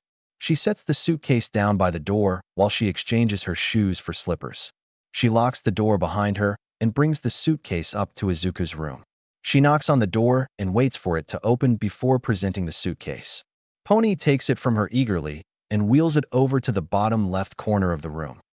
"Thank you, Mrs. Midoriya," Pony says. "You're welcome, dear. Will you two be able to entertain yourselves until lunch? We can go to the park afterwards if you'd like." Both kids nod energetically, and Inko leaves them to play while she prepares lunch. Izuku closes his door when Inko leaves, leaving it open just a crack. "Will anyone else come to play with us this week?" Pony asks as she settles crisscross on Izuku's carpet. The boy shakes his head. "No, I don't have any other friends because I didn't get my quirk until a few months ago, and they thought I was quirkless." Pony nods. "Okay," she exclaims, accepting the answer before looking up to see the conflicted look on Izuku's face. She gets up from her position and walks over to Izuku, wrapping him in a hug. "It's okay, Izuku. You don't need them anyway. We have each other now." Izuku nods. "Right." The two settle on the carpet, each with a hero figurine in their hands. 3 days into the spring break, Izuku is sitting in the living room, watching a random channel he had found while Pony changes into her day clothes. He's watching an interview between a host and a hero who had recently been rising in the ranks when the interview ends and a different hero comes on. It takes Izuku a moment, but he recognizes the hero as one Pony had told him she really liked. Just then, the door to his room opens and Pony steps out. "Pony," he calls. "One of your favorite heroes is on TV." He adds. She squeals and runs over, hopping up onto the couch to watch the interview with him. The two lean against each other, Pony's tail between them, as the interview continues. Izuku's hands itch for his notebook, but it's in his bedroom, and he doesn't want to get up. Suddenly, something soft is in his hands. He looks over at Pony, who merely smiles at him before returning her attention to the TV. Izuku shrugs and starts gently fidgeting with her tail while he takes mental notes. Izuku and Pony speed walk ahead of Inko at the pool. Izuku in his bright yellow All Might swim shorts and swim shirt, and Pony in a frilly blue one-piece. Inko follows behind them, towels slung over her shoulder and a bag of pool toys in her hand. They find a chair lining the pool, and Inko sets their stuff down before sitting. "I'll be here if you need me, okay?" she says. The two kids nod and join the small crowd in the pool. They splash around for a bit before they decide to race each other around the perimeter of the pool. They race a few times, both around and across the pool, before settling in the shallow end to splash each other. Izuku laughs at Pony as he rises in another crunch. She's glaring at him from her place on the floor, sweat beginning to gather at the neck of her shirt. "You're insane," she says. Izuku just laughs harder, lowering down next to her to let it subside. "I don't understand how you can do more than 5 of those." she exclaims, throwing her arms up above her head. Izuku shrugs. Practice. I've been doing my exercises for months now. Pony sticks her tongue out at him, and he giggles behind his hand as he mutters half-hearted apologies. Izuku jumps rope in the clearing while Pony practices shooting her horns at a nearby tree. She doesn't have very good control over them, only able to make them do a short turn so they hit the tree she wants them to. Izuku encourages her while he jumps. When he's done jumping, he starts jogging around the circle of trees. Pony huffs and joins him. She challenges him to a race, and he readily accepts. They line up beside each other on one end of the clearing, both leaning forward so they're ready to run. Izuku does the count, and they both take off when he says go. Pony surges ahead of him almost immediately and quickly reaches the other end of the clearing. Izuku reaches the end 4 seconds after her and sticks his tongue out at her as soon as he stops. She laughs at him, and he starts jogging around the perimeter of the clearing again while she picks up the jump rope. They're silent for a few more minutes, both enraptured in their own tasks when Izuku tires of his jogging. Pony gets tired of the jump rope quickly after, and they lie down on the grass beside each other. I bet I could beat you in a wrestling match, Izuku says, a mischievous glimmer in his eyes, breaking the brief silence. Pony looks over at him. No, I'd win. They roll for each other at the same time. Izuku gets the upper hand first as he crashes on top of her. She's quick to roll over, however, putting herself on top. They laugh and squeal as they roll around on the ground, covering their clothes in grass stains. On the last night of spring break, Inko shuffles down the hall, flicking off the living room and kitchen lights before continuing. She stops in front of Izuku's room and eases the door open slowly, poking her head inside. She sees Izuku and Pony curled up on Izuku's bed, arms wrapped around each other on top of the sheets. She smiles to herself as she pulls out her phone. She takes multiple pictures of the kids before slipping back out, easing the door shut behind her. She swipes through the photos, picking the best one to send to Hina. Inko pushed the shopping cart through the aisle, occasionally looking up from the shelves to check on Izuku and Pony, who are a few steps ahead of her. They're talking to each other, occasionally pointing out products they don't recognize, ones they've seen on TV, or ones that make them laugh for reasons Inko can't discern. She makes sure none of the other shoppers get too close to the kids. She's especially watchful of the shoppers glaring down at Pony, disdain, disgust, and wariness all clear in their gazes. Izuku is talking to Pony about a hero who had recently surfaced when he spotted an entire shelf filled with all different flavors of Amebu corn puffs. He taps Pony on the shoulder and points to the shelf. Her eyes light up as she bounds over, picking up a package of plain puffs. It's like in the show we watched last night. She cheers. Izuku nods. Yeah. Pony holds out the package. Amebu is known for its variety of flavors. Izuku snickers. I'm in the mood for pizza, but I want to eat natto too. She continues. What should I do? Pony lays her hand on her forehead dramatically, leaning back as if she's about to faint. What should I do at a time like this? She adds. Izuku hides a laugh behind his hand. Why don't you eat pizza and natto? Izuku asks. Pony straightens, crossing her arms across her chest. Looks like you've noticed, huh? You don't see certain food combinations served together, but if you feel like it, you can make it happen with Amebu. She presents the package as if it is the most powerful thing in the world. Both children hide laughs behind their hands as they try to focus on their scene. I want to know what combinations you can come up with. Pony says, pointing at Izuku using the package of Amebu. In other words, come up with the best combination to make me satisfied. Izuku doubles over as he tries to contain his laughter. Wow, she's acting like the final boss of a video game. He mutters as he straightens up, turning to face the large shelf of corn puffs. How about cheese and octopus dumpling?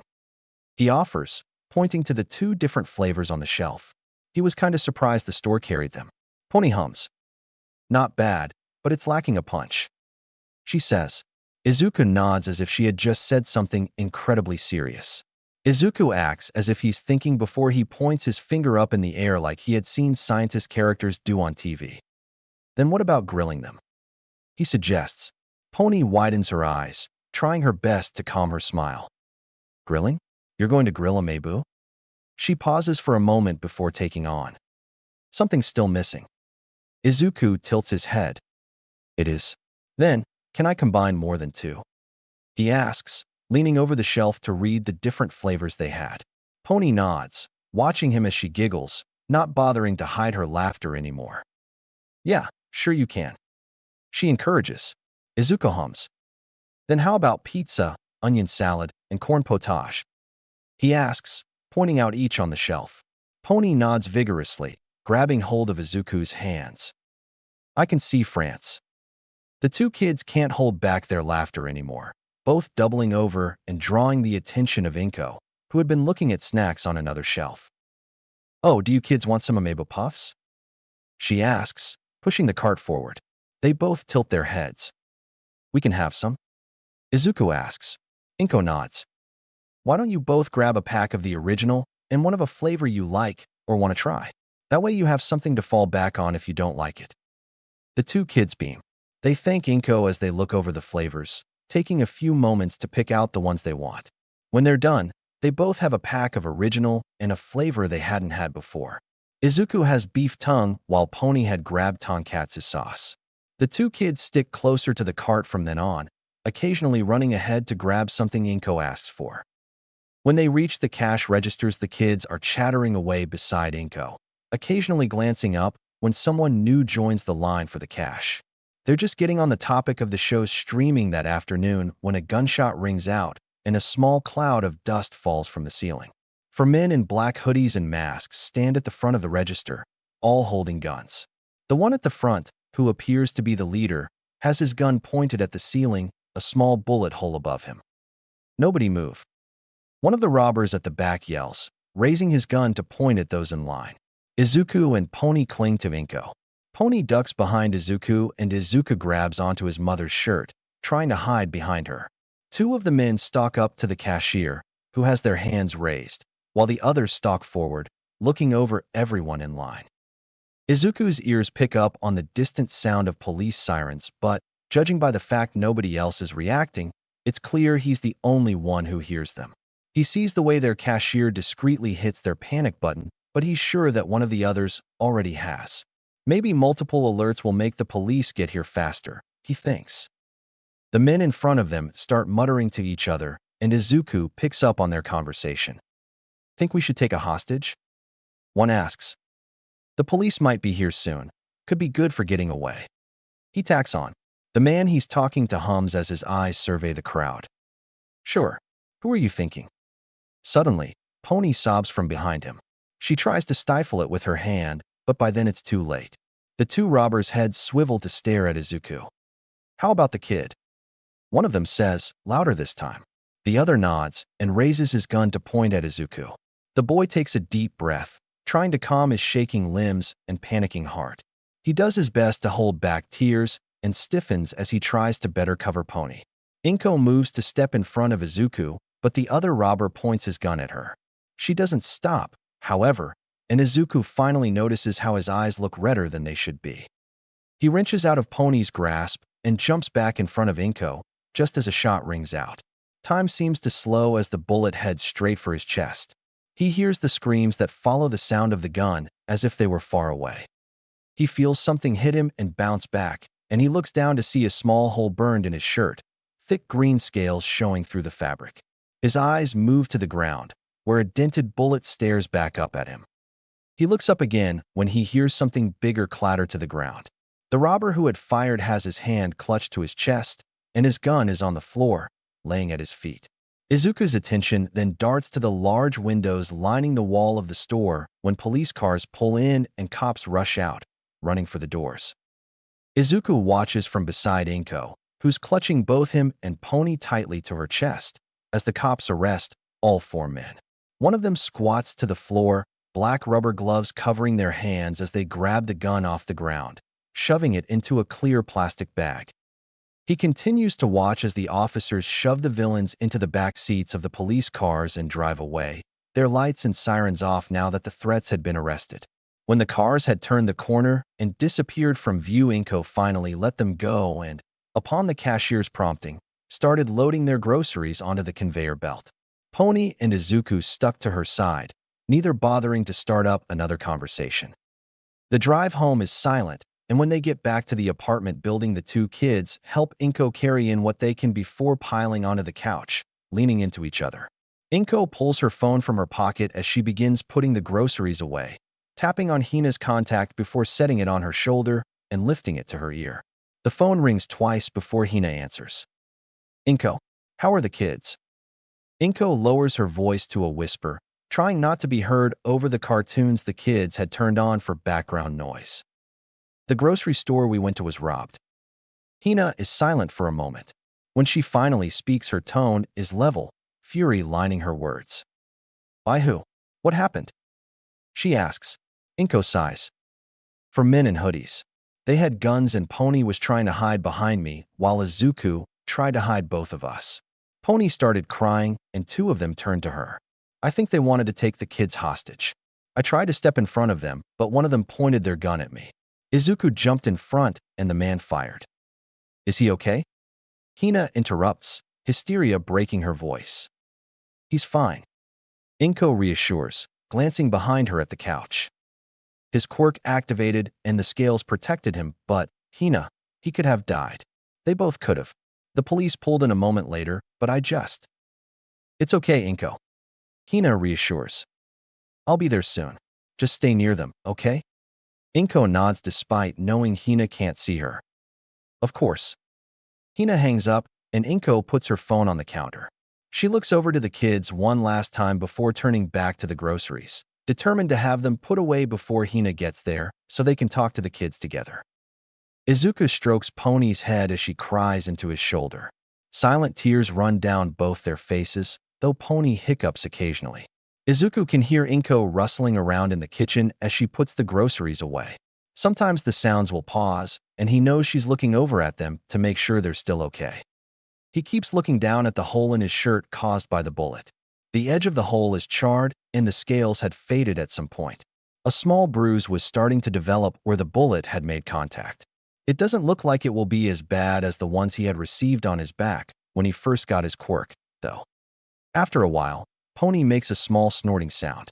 Izuku looks over to see that she'd fallen asleep, tear tracks drying on her face. He hesitates for a moment before leaning his head on top of hers, moving his head to her back. Her tail twitches on his lap, but he pays it no mind, simply letting his eyes close as his breathing calms to match hers. Neither child wakes when Hina arrives at the apartment. The two mothers talk for a while, tears streaming down their cheeks. Eventually, Pony's dad arrives too, comforting both women. The three agree that it would be a good idea for Pony to spend the night so as not to cause panic when the children wake and find the other missing. They each pick up a kid and carry them off to Izuku's room, setting them on the bed to sleep before slipping out and easing the door shut. Inko is sitting on the couch, nursing a cup of chamomile tea as the news plays on the TV. It was late, but she couldn't bring herself to fall asleep, the events of the day still fresh in her mind. She's pulled from her thoughts when the usual mundane news is interrupted by live feed of an on-foot chase. The footage depicts four men, all of builds Inko recognizes, being chased by Cow Lady, her quirk fully activated. Inko can't help the smile that grows on her face as a newscaster speaks over Hina barreling into the men, knocking them all to the ground. These four men were all involved in a simple grocery store robbery earlier today. Though they managed to escape from their holding cell, American hero Cow Lady is hunting them down. Inko thinks the word hunt may be an understatement. Hina is beating the four men into the ground despite the fact that they seem to be trying to surrender. I'm being told that Cow Lady has never shown this much aggression towards villains, especially ones of such low importance. The newscaster continues. I can't help but wonder if they did something to offend her personally. Inko smirks into her tea as she leans back into the couch, relishing in the bit of bone she can see peeking out of one of the robber's arms. Izuku has his head buried in his arms as his homeroom class chatters away amongst themselves. He shifts in his seat to get more comfortable, doing his best not to hit his knees against the top of the desk. Finally, the bell rings and the teacher enters the room, stack of papers in hand. Good morning, everyone. He greets, stopping behind his podium. Now, I'm supposed to hand these out so you can fill out possible careers," he says, holding up the stack of papers. "But I'm sure you all plan on becoming heroes," he yells, throwing the papers up into the air and scattering them across the floor. The other students all start cheering as they show off their quirks. The only person other than Izuku not to jump at the chance to show off is Bakugo, who glowers at their teacher, though he looks moments away from exploding. "Calm down, everyone," their teacher calls. "I know you're all budding heroes, but you know using your quirks at school is prohibited." The smile on the man's face makes it clear he doesn't actually care. Bakugo finally seems to have had enough as he jumps out of his chair and onto his desk. "Don't lump me in with these extras," he yells. "I'm going to be the only one from this trash heap of a school to make it into UA." Everyone quiets down at Bakugo's words, beginning to whisper to each other. "UA? But isn't their acceptance rate, like, super low?" Izuku overhears someone say. Their teacher hums, looking down at a sheet of paper he hadn't thrown. "Ah, aren't you trying out for UA too, Midoriya?" he says. The class immediately silences as all attention turns from Bakugo to Izuku. He sighs as he looks up, glancing around the room. Bakugo jumps down from the desk and is about to attack Izuku when their teacher clears his throat. "Please return to your seat, Bakugo. We have to get started with class." He looks over at Izuku nervously. Bakugo glares, but he sits back down at his desk, popping off small explosions in his palms as he does so. Izuku leans against the large tree in the schoolyard as he types away at his phone. His backpack and notebook leaned up against his foot below him, and his hair lightly brushed the hanging leaves of the tree. A few of the nearby students ogled at him, but he paid them no mind. Noticing that he's not paying attention, Bakugo beings creeping toward him. He reaches for the notebook leaning next to the boy, explosions popping in anticipation of destroying the book when Izuku's hand darts out, wrapping around his wrist. Izuku glares at him as he finishes typing out his message and tucks his phone into his pocket. Bakugo looks nervous but does his best to return the glare. It doesn't work out how he wants as Izuku tightens his grip. Izuku's form nearly dwarfed Bakugo's, and throughout his training, he had burned off the baby fat a few of their classmates still sported and had much more profound muscles than any of the teachers, let alone the students. Bakugo pops off a few explosions in his free hand, drawing Izuku's attention to them. Bakugo's eye twitches as Izuku looks back at him, tilting his head slightly. The more the two stared at each other, the more uneasy Bakugo becomes. Bakugo tugs at his arm, trying to free himself of the other's grip so as not to look bad in front of the students beginning to take notice. He fails, however, Izuku keeping his tight grip. Even though they're the same height, Bakugo starts to feel as if he's staring up at Izuku. The students surrounding them all start to look at each other nervously as neither boy moves. Bakugo doesn't break eye contact with Izuku, holding his ground. The other boy was merely a pebble in his path, he reminded himself. There was no reason he shouldn't be able to hold his ground, at the very least. They don't get the chance to escalate into a full-blown fight. However, as Izuku's phone buzzes in his pocket and he lets Bakugo go, gathering his stuff before starting to make his way toward the school gate. He makes sure to keep tabs on the other boy out of the corner of his eye as he walks away. The blonde glares as he steps forward. "I'll be the only one from this shithole school to make it into UA, you hear me? You don't have a chance. All you can do is intimidate people and cover yourself in fucking fish scales. You'd have better chances of getting in by taking a swan dive off the roof and praying for a better quirk in your next life." Izuku's steps stutter, but he keeps moving, doing his best to ignore the other boy. He takes a deep breath in an attempt to calm himself down and smiles when he sees Pony standing outside the gate. He picks up his pace as he nears her, waving once he's sure she can see him. "Hey, Pony," he calls. She smiles. "Hey." She waves, inadvertently showing off the muscles making up her arm. She sneezes, snorting as she shakes her head. The movement causes the big stainless steel hoops in her ears to rattle, catching in the sun and shining in Izuku's eyes. She's shorter than him by a few centimeters, something he teased her for and which she occasionally complained about. She had fingerless studded gloves on her hands, which had come in handy a few times. Izuku takes up his spot on her right as they walk down the sidewalk, talking about their days as they make their way to the gym they're both a member of. They split off at the entrance, going to their respective changing rooms. Izuku emerges first, though Pony isn't slow to join him. They claim their usual sparring mat. They settle into offensive positions across from each other, and Izuku counts them down. When he reaches one, she moves just a fraction of a second before him. They dodge around each other for a couple minutes, one occasionally landing a hit against the other. But then Izuku trips on a fold in the mat. Pony is quick to take advantage of his lack of balance by throwing herself on top of him. He crashes onto the mat and tries to throw her off, but she pins him down. "All right, you win." He yields, chuckling as she clambers off and holds out a hand to help him up. He accepts, pecking her lips in a kiss before heading back to his end of the mat.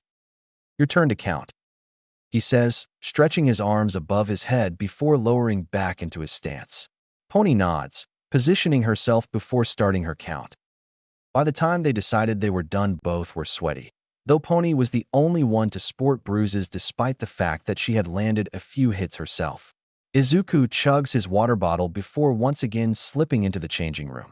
He takes a quick shower before pulling on a t-shirt and jeans.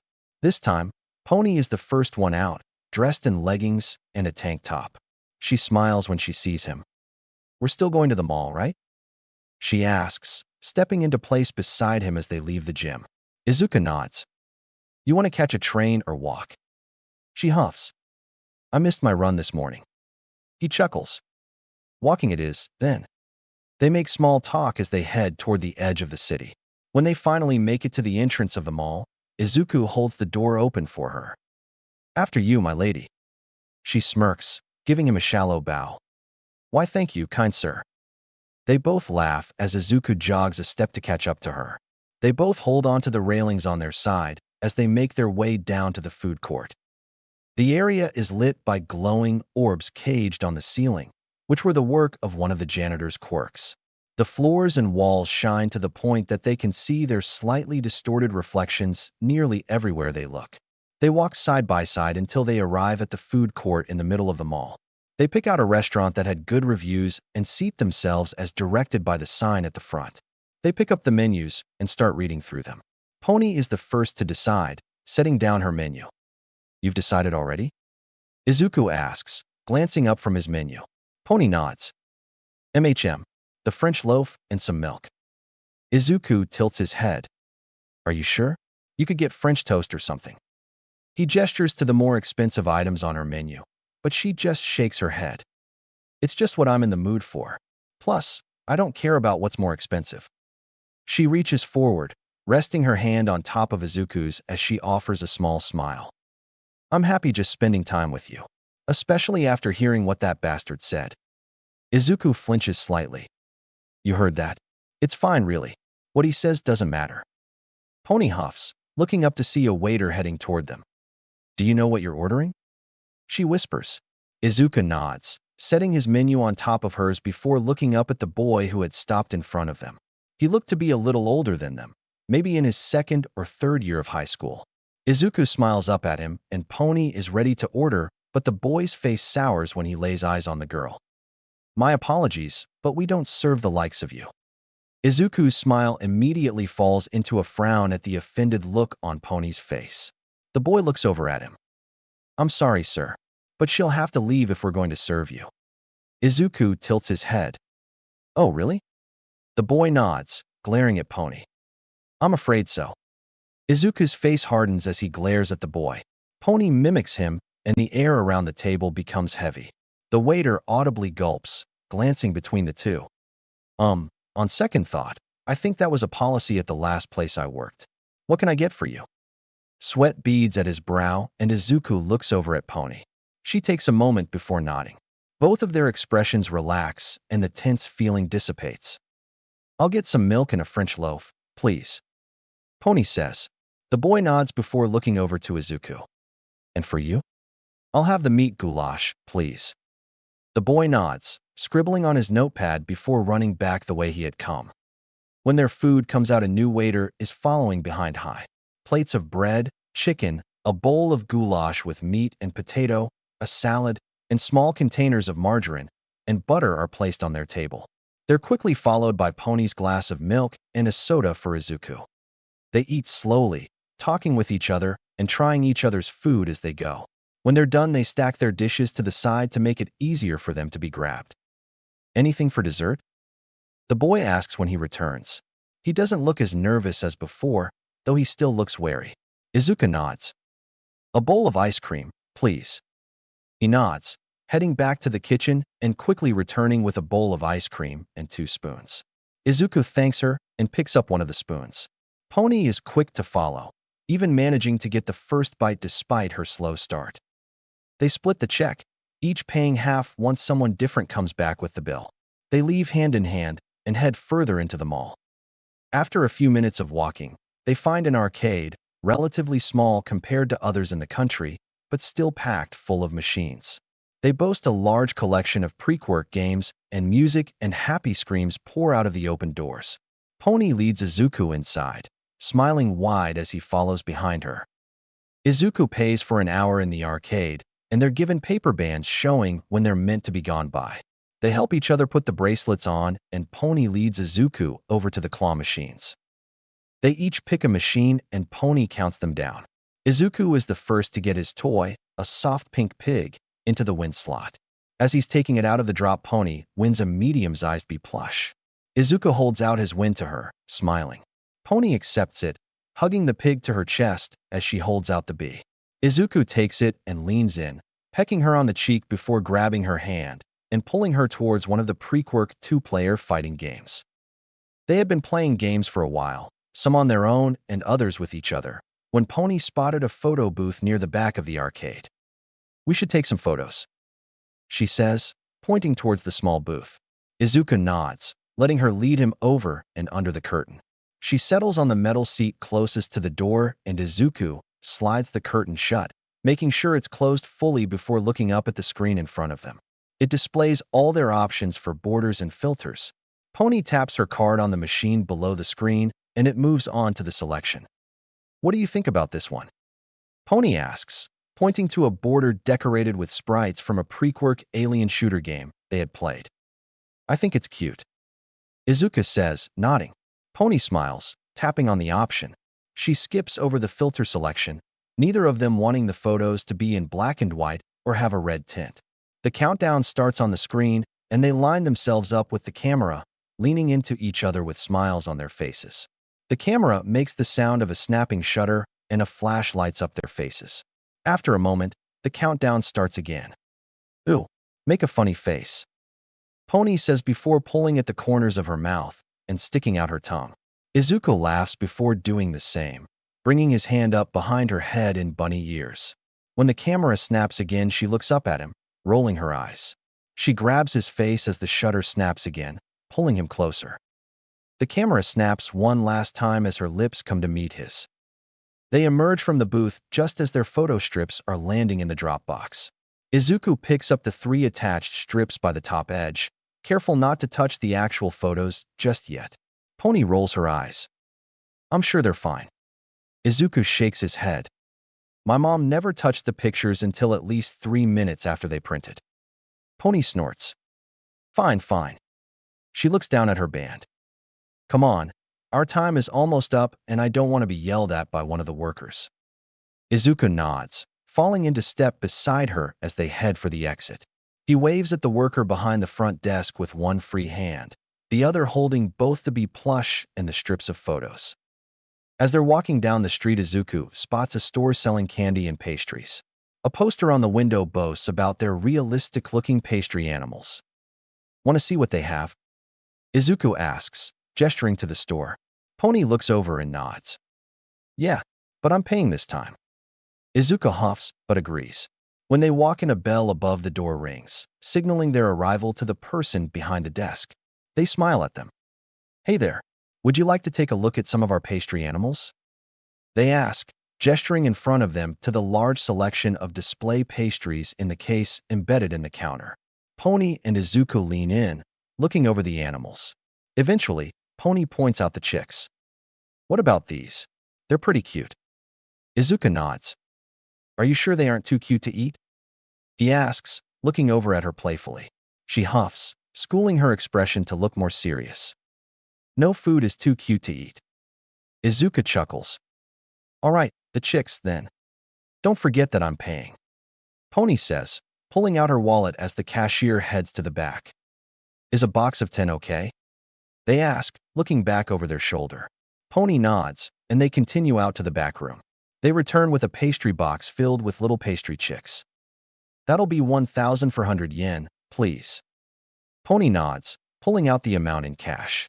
She sets it on the tray next to the register, and the cashier picks it up, counting it quickly before sorting it into the register. Thank you, have a good day. They say. You too. Izuku and Pony say in unison. Pony takes the box of pastries from the counter, bowing shallowly before stepping into place beside Izuku and following him to the doors. He grabs some plastic forks from a cup set out by the door before holding it open for Pony, allowing her to step outside first. Once they're outside, Izuku hands Pony one of the forks. Carefully, she slides the box open and boops one of the pastries with the tongs of the utensil.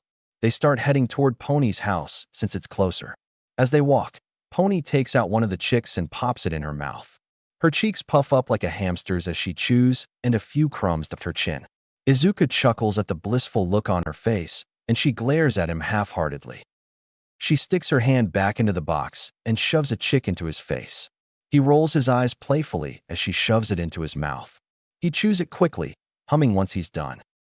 These are actually pretty good, he says as he reaches for a new one. Pony nods as she does the same, and they continue on, occasionally eating one of the chicks.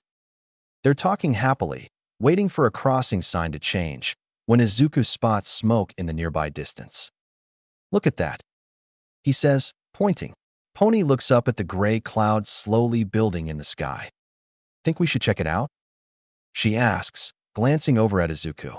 The boy nods, and they abandon the crosswalk, starting to jog down the sidewalk instead. As they turn a corner, they're met with a large crowd of people, all watching as the fires in front of them blaze. Izuku strains to see above the heads of the onlookers, but when he finally sees what's happening in front of them, he grabs Pony's sleeve and starts dragging her through the group. What's going on? She asks, panic beginning to line her voice. Someone is trapped in sludge. Izuku answers, finally starting to slow down as they near the front. Holy shit, is that Bakugo? Pony asks.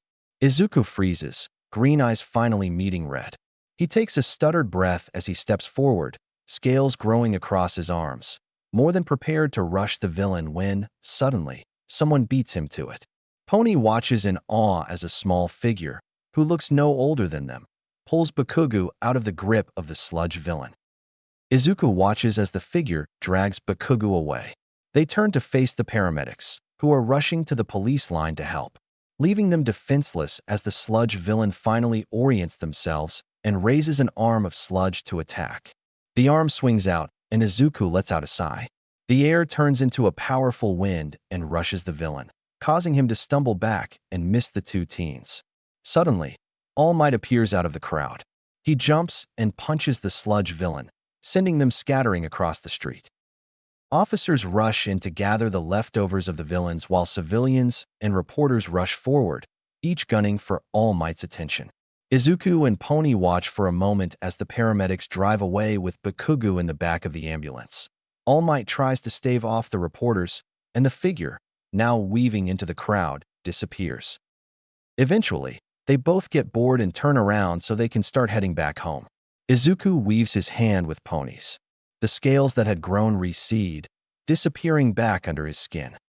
They're crossing the street when Pony's phone buzzes in her pocket. She pulls it out once they're on the other sidewalk. My mom wants me to run an errand for her, Pony says, tucking her phone back away. Think you can walk me to the train station? She asks, looking up at Izuku. The boy nods, smiling softly. Of course. She smiles in return, and they take a left turn instead of a right, talking away as they walk to the train station. When they reach the train station, they claim a bench, leaning into each other as they wait for Pony's train to arrive. The sound of screeching metal on metal fills the station as the train arrives, and Izuku leans in, placing a kiss against Pony's cheek as he grabs one of the remaining chicks from the box. Pony smiles, pressing her lips against his for a moment before standing. I'll see you tomorrow? She asks. Izuku nods and watches as she steps onto the train. He waits until the doors close and the train starts to pull out of the station before turning his back on it and leaving the station, making his way to his apartment. Izuku walks among the crowd on the sidewalk, making his way to Pony's house. He had a small notebook tucked into his backpack, filled with notes on a new idea he had for his training. He was already strong, unable to properly fit in school desks, but he had an idea on how to become stronger, challenge himself, and build more endurance. But he would need to get Hina's help. When he finally arrives, he walks up the front porch to the door, knocking politely before taking a step back. After a minute, the door opens, revealing Hina on the other side. "Hi, Ani." Izuku greets. Hina smiles, waving Izuku in. "Good afternoon, Izuku." She closes the door behind him. He slips off his shoes and into the slippers left for him by the door. They're All Might themed and slightly tattered since they're a few years old, but they still fit. He follows Hina into the living room and sits across from her on their couches. "Can I get you anything to drink, Izuku?" she asks. "Tea, coffee?" Izuku shakes his head. "No, I'm okay. I don't plan on being here for long." Hina nods. "All right, dear. What do you need?" Izuku ruffled around in his backpack for a moment and took out his notebook. He opens it to a page near the middle. He holds out the diagram he had sketched out of an incredibly heavyweight suit. Hina takes it and reads it over. "I assume you want my help manufacturing this?" she asks. Izuku nods and Hina huffs. "Sorry, dear, but I don't think I'll be able to process this through my agency for you. I can point you toward an independent contractor, though. She's a budding friend of mine," she offers, handing the notebook back to Izuku. The boy nods. "That would be great." Hina nods. She grabs a pen and notepad from a drawer of the coffee table and writes down a phone number, name, and address. She rips the piece of paper out of the pad and folds it in half before handing it off to the boy. "Just be a bit patient with her," replies. "Her company is massive." Izuku nods, tucking the piece of paper between the pages of his diagram before sliding the notebook back into his backpack. He stands from his spot on the chair and swings his backpack onto his shoulder. "Thanks, Aunt Hina." She nods, standing to accompany him to the door. "Of course, Izuku. I'm glad I could help." He changes back into his shoes and opens the door for himself. "I'll see you later, Aunt Hina," he calls as he slips out the door. Once he's back out on the sidewalk, he pulls his phone out of his pocket and opens Pony's contact. "Pony Heartsuit. Hey, want to meet up with me so we can visit a random support engineer?" "You." "Pony, sure. How'd you find him?" "Your mom recommended her for a project." "You." "Pony, sure. Where we meeting?" "Here's the address, hashtag, hashtag, hashtag, hashtag, hashtag, you." "Pony, KK." Izuku clicks out of his contacts and slides his phone back into his pocket. He follows the crowd down to the train station and listens to the conversations happening around him to entertain himself while he waits for his train. No one talks about anything incredibly interesting, but he does learn that a girl named Hannah is having a birthday party nearby and that her grandmother bought her a bike. When his train arrives, Izuku files on with everyone else. He grabs onto one of the ceiling handles by the doors and watches through the window as the train pulls out of the station and the building begins to blur. When the train pulls into a stop, Izuku follows a few others out of the train doors and onto the platform. He joins the stream of people leaving for the street and pulls out his phone once he reaches daylight. He plugs the address Hina had given him into his GPS and lets his arm fall to his side, occasionally bringing it back up so he can look at it and make sure he's going the right way. About halfway to the address, he spots Pony across the street. He waves at her to catch her attention. She notices him quickly, waving back and stopping at the next crosswalk so he can catch up to her. Izuku waits impatiently for the crossing signal to change, and, when it does, he jogs across the street to her. "Hey, Izuku," she calls. "Hey, Pony," he says as he takes up his spot next to her. "So, what's the project you need this engineer's help with?" she asks, looking at him as she cracks her knuckles. "I want to make a weighted suit to have a more passive type of training, but I need it to be too heavy to legally make it myself." Pony huffs as she rolls her eyes. "I just want you to know that you can lift more than is fair." Izuku chuckles. "I know, you've told me before." Pony huffs, crossing her arms. Good. You deserve to know. Izuku shakes his head as he tries to bury his laughter. They don't talk much the rest of the walk, simply leaning into each other. When they reach the address, Hina had given Izuku, his phone buzzes in his pocket. He pulls it out and closes his GPS tab before sliding it back into his pocket. That house is fucking massive. Pony says. Izuku nods. The house is huge, though there aren't as many windows as one might expect. Izuku pulls out his notebook and opens the piece of paper, double-checking that they have the right address. This is it, Izuku says. He starts walking up to the porch, and Pony has to jog a bit to catch up to him. So you're just gonna knock on the door of some random rich engineer you've never so much as exchanged names with before? Pony asks, stopping beside him on the porch. Izuku nods as he raises his hand to knock. The sound rings out around them as Pony sighs, crossing her arms. A moment later, the door opens, revealing a girl with bubblegum pink hair, large goggles on her head, and soot coating her face and clothes. Hi, strangers, she says, sticking out her hand. Izuku smiles as he takes it in his. She shakes his hand vigorously. I'm Hituzume, she says, finally letting go of Izuku. What can I do for you? She asks. Izuku unzips his backpack and pulls out his notebook. I was hoping your mom could help me with this, he says, holding out the diagram for his suit. She takes the book from his hand, and her pupils dilate and constrict. Occasionally, her iris even appears as if it's spinning. Finally, her head snaps up and her eyes return to normal. This is so cool. Oh, please let me be the one to make it. I'm licensed, she reassures. Pony tilts her head. How? You look like you're our age. Hatsum nods. That's 'cause I am. But being the daughter of a well-revered support engineer has its perks, she says.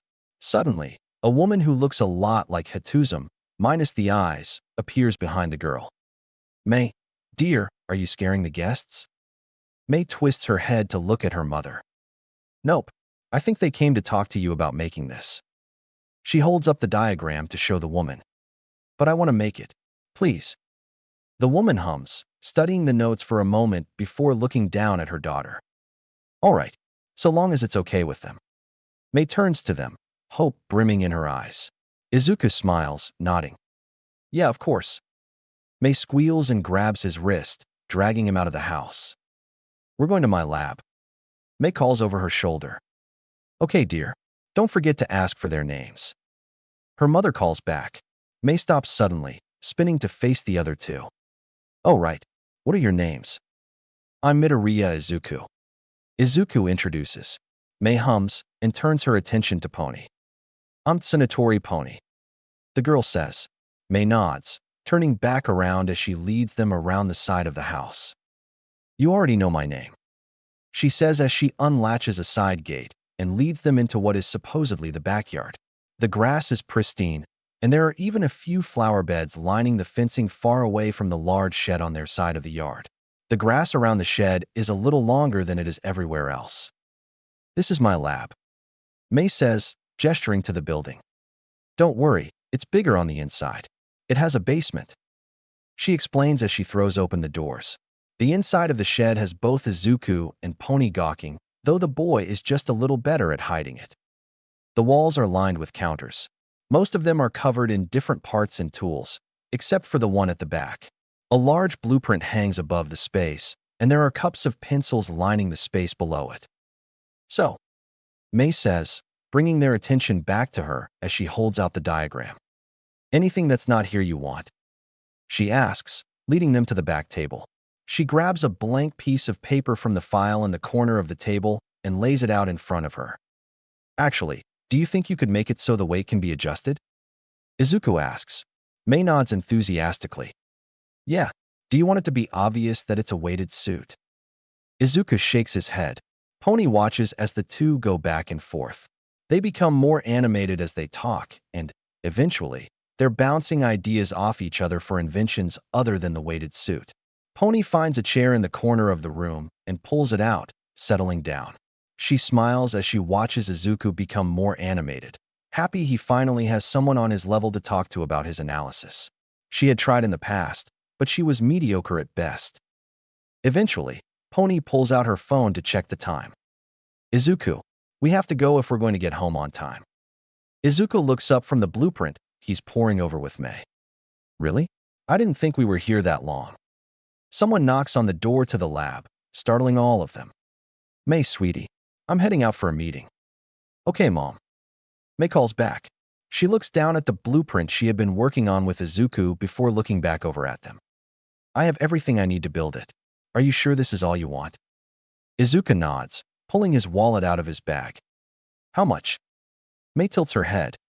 You want to pay me? Izuku nods. Of course. Since it weighs so much, how's 90 in 1,800? May blinks at him, and Pony rolls her eyes. Why do you just have that much cash in your wallet? Izuku shrugs. I've been saving, and I keep forgetting to deposit it in my account. Izuku hands the money to May, who takes it tentatively. This is my first real commission. She mutters under her breath. Suddenly, she looks up with stars in her eyes. This will be the best thing you will ever own. Izuku smiles. I don't doubt it. Pony steps forward and gently takes him by the arm, leading him out so they meet their curfew. A few days later, Izuku and Pony return a few days later when Izuku gets a text from May saying the suit is done. May meets them at the gate to the backyard, and there's a clear bounce in her step as she leads them back to her lab. She throws the doors open with a flourish, revealing the shirt sitting on a mannequin in the middle of the room. She bounds over. Tada, she says, throwing her arms out toward it. It looked like a relatively normal shirt, though if you really got up close to inspect it did look just a tad bulky. I can't lift it myself. May admits, and she grabs a pamphlet from one of the nearby tables. But the weight can be adjusted. You just have to do it manually. She presses a button on a nearby remote, and the mannequin spins to show them the back of May's creation. She leads them closer, running her hand along a barely there seam. This right here is something I designed myself a few years ago. It's a zipper that you can undo with a regular magnet. She produces one from her pocket, running it along the seam. It undoes slowly, revealing labeled weights inside the fabric.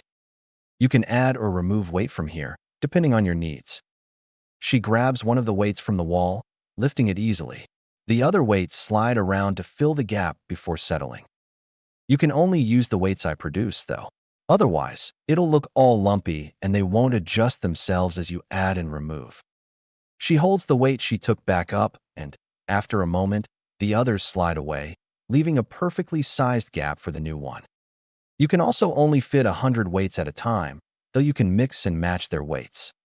She runs the magnet along the seam again, this time starting from the bottom. It threads together again, practically disappearing into the fabric of the suit. Izuku beams. This is amazing. I'm sure there's a market for them, too. You could patent it if you really want it. May shrugs. You help me with it. Your name would have to be on it, too. She says. Izuku shakes his head.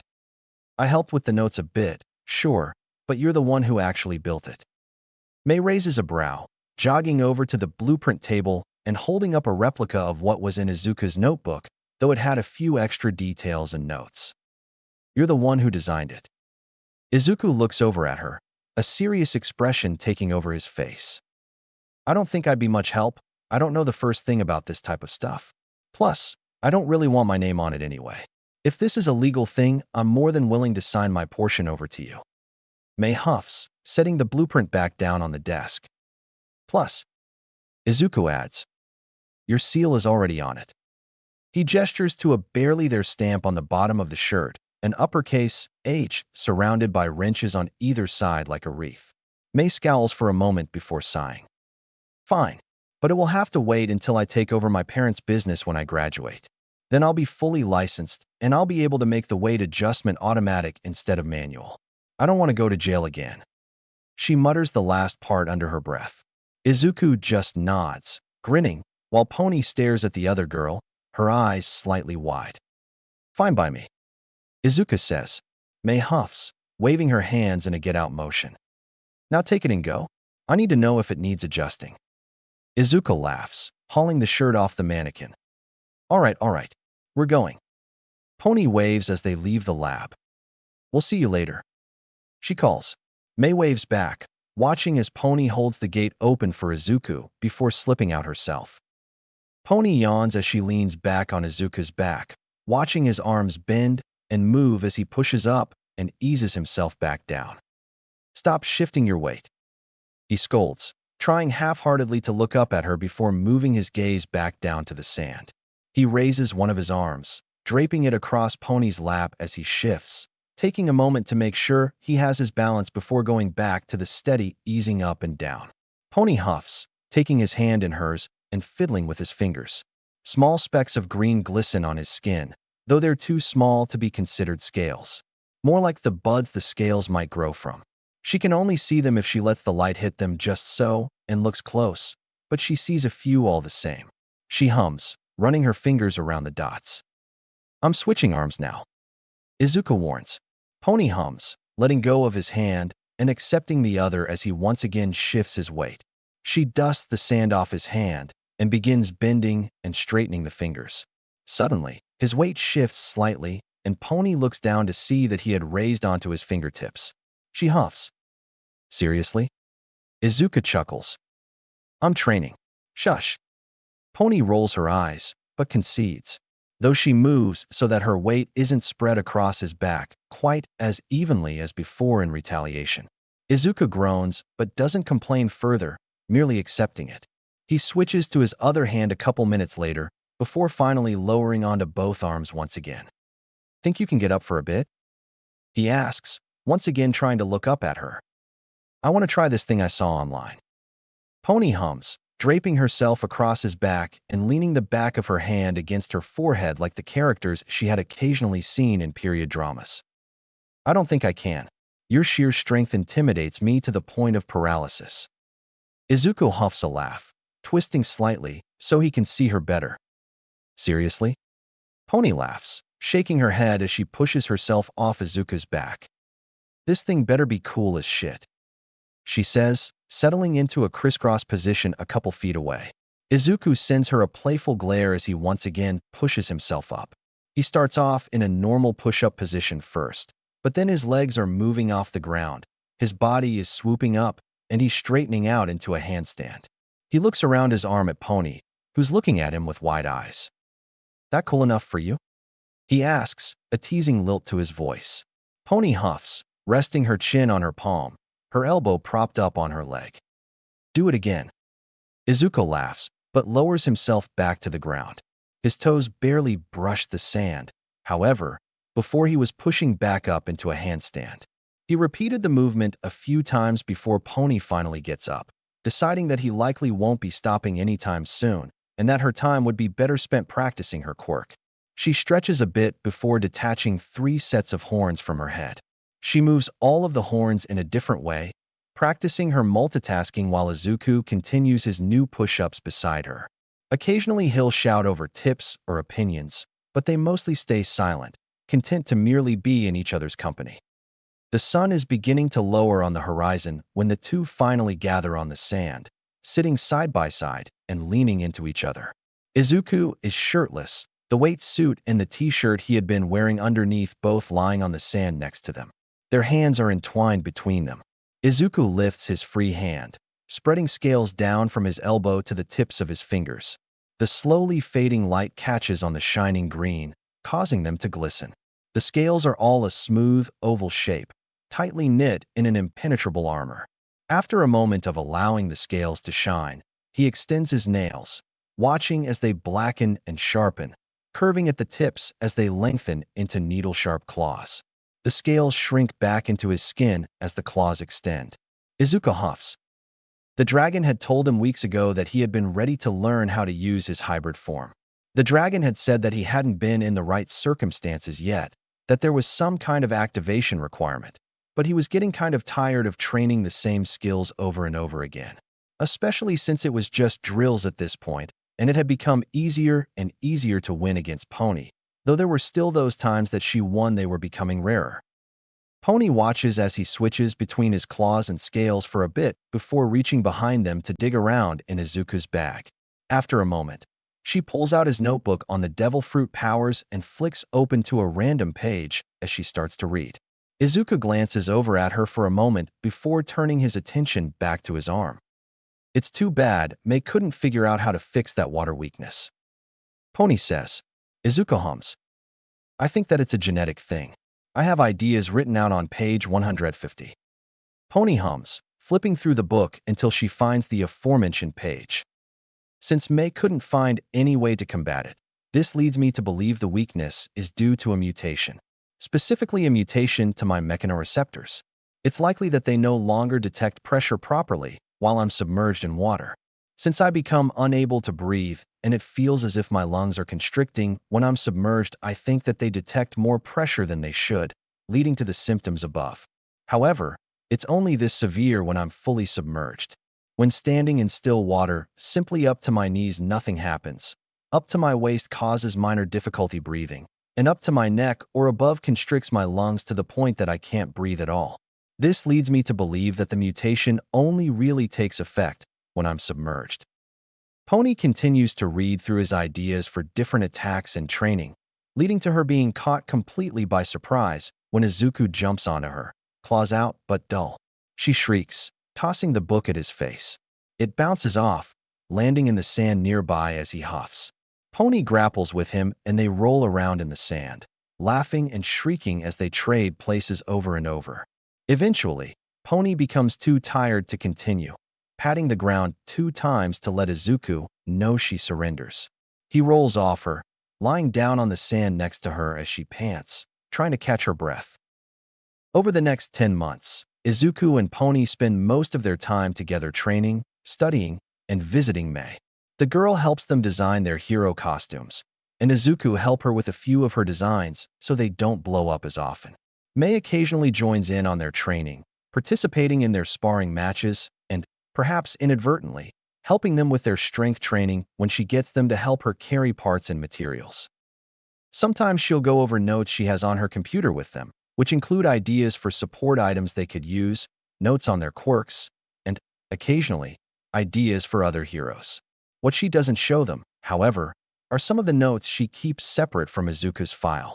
She knows that his being described as a monster would upset him, and she doesn't want to lose one of the few friends she's managed to make. She just can't think of a better word. Due to his body's durability, he'd be able to survive any severe weather conditions. She's certain that if he were to be swept up into a tornado, he would survive without so much as a scratch. In fact, the only weakness she's been able to discover him to have is his inability to survive in stagnant water. Izuku walks alongside Pony on their way to UA. They smile as they walk, both dressed in their middle school uniforms. The closer they get, the more kids their age they see heading in the same direction. When they finally reach the entrance to the school.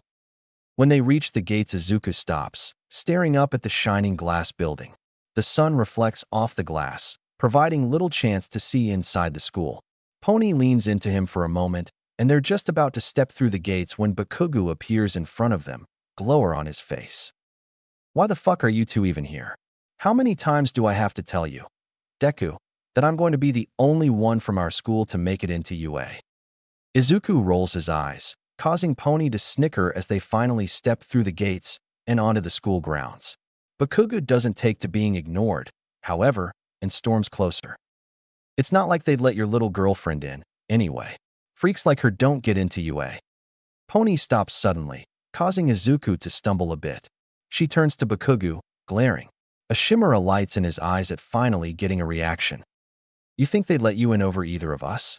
You've been bullying Izuku, and 10 months ago you told him to kill himself.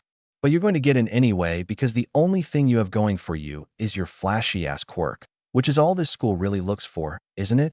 But you don't deserve to be here. You don't deserve to be a UA student, let alone a hero. Her words are full of vitriol and hate. She spits at Bakugo's feet, causing him to stumble back before she storms away, dragging Izuku along with her.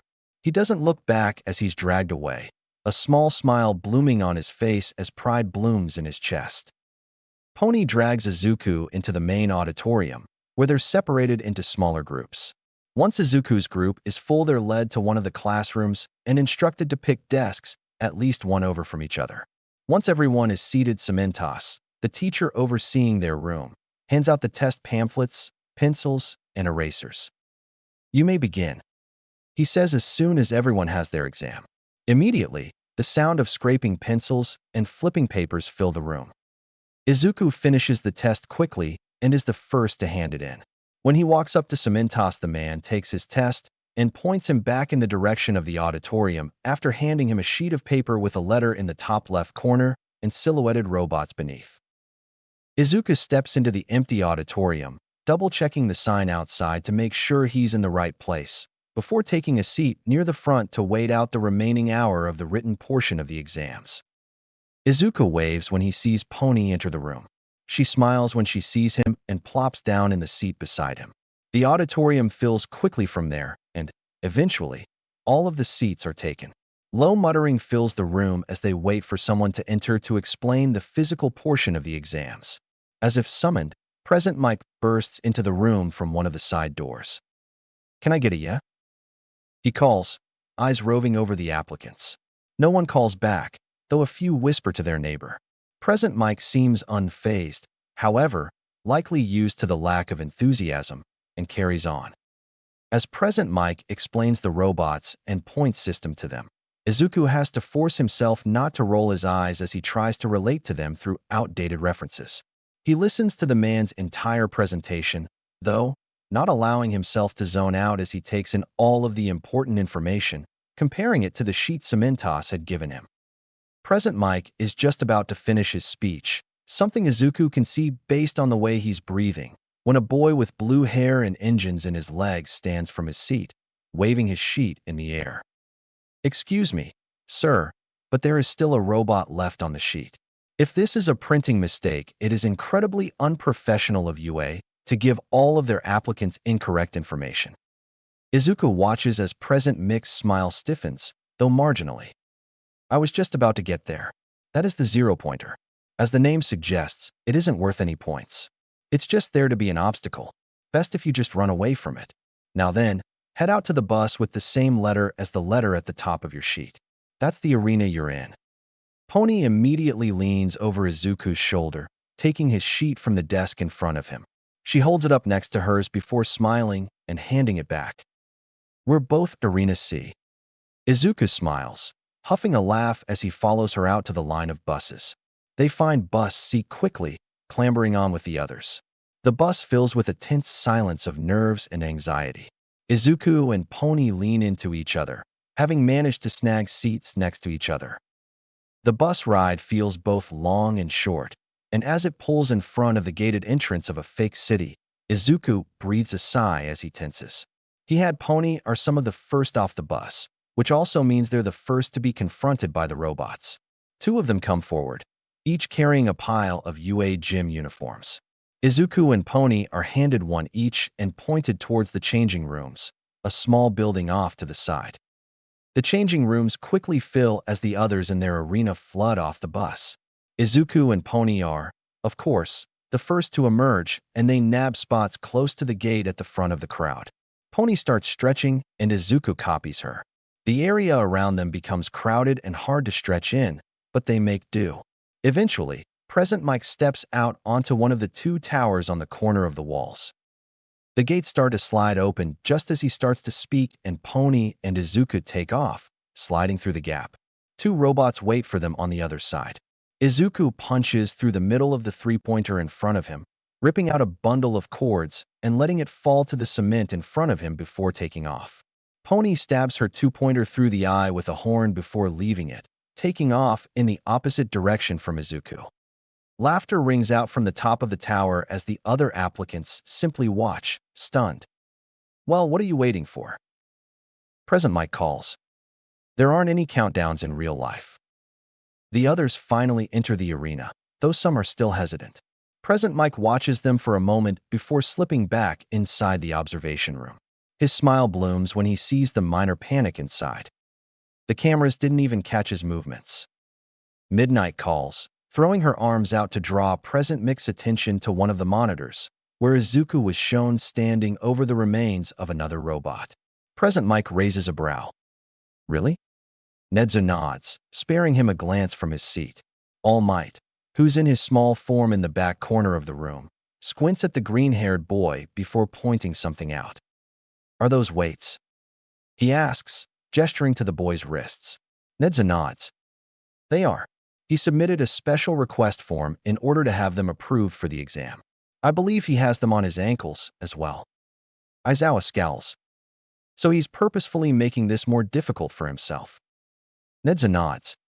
But you must admit if he does this well with them, is he really inconveniencing himself? Or is he attempting to make it fairer for everyone else? Aizawa hums. His attention is drawn away from the monitors. However, when he sees Nedzu's paw heading for a set of controls he hadn't seen the mammal use. What are you doing? He asks, a touch of nervousness in his tone. A sharp grin spreads across Nedzu's face. Testing him. Aizawa's eyes widen slightly before snapping back to the monitors as one of the robots near Izuku moves in a way they aren't programmed to. It snaps its head to look at the boy despite there being no way he showed up in its sensors.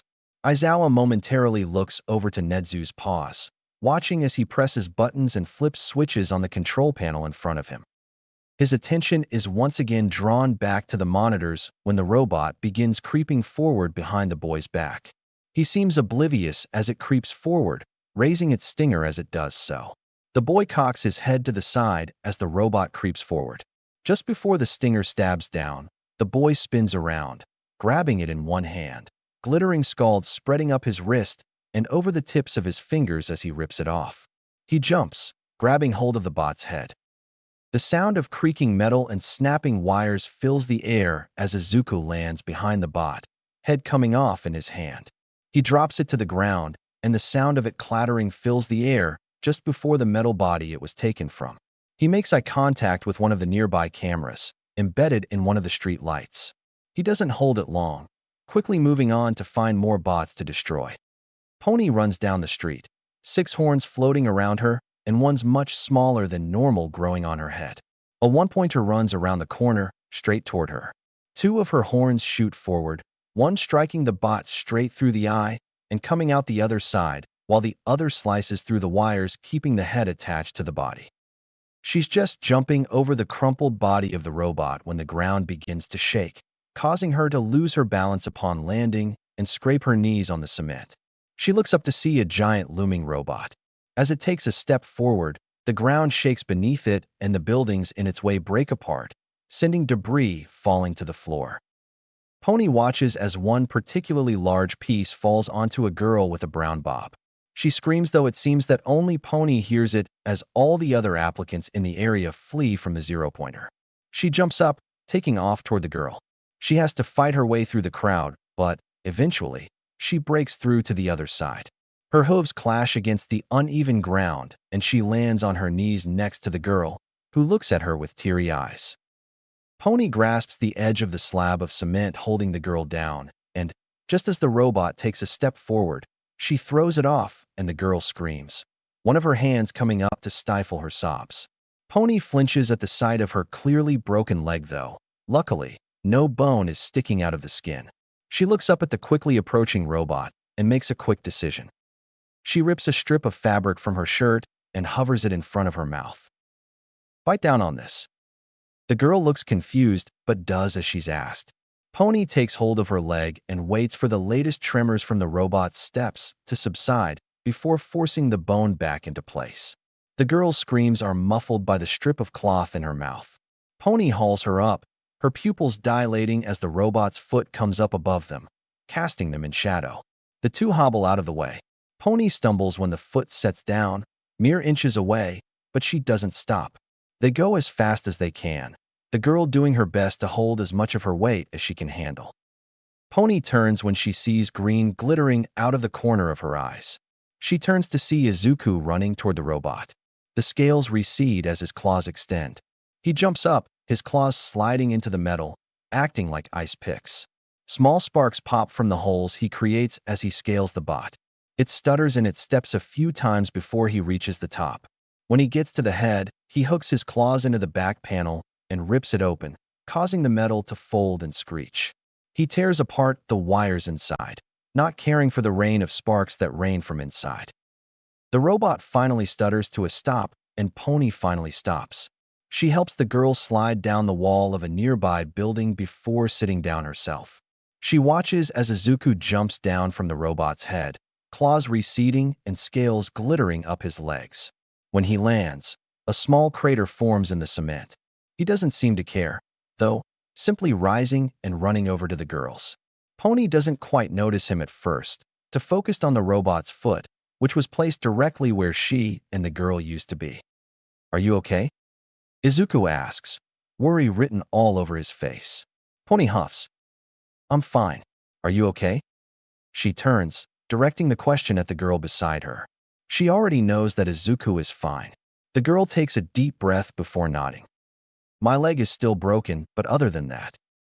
Pony nods, giving her a reassuring smile. The buzzer finally sounds, ending the exam, and Present Mic's voice comes on over the speakers. "That concludes today's exams. If you are injured, please stay where you are and Recovery Girl will come to you. If not, please make your way to the gates." He repeats the message a few times before finally cutting out. Izuku settles onto the ground next to them, unwilling to leave until he was sure they were both okay. Recovery takes a while to show.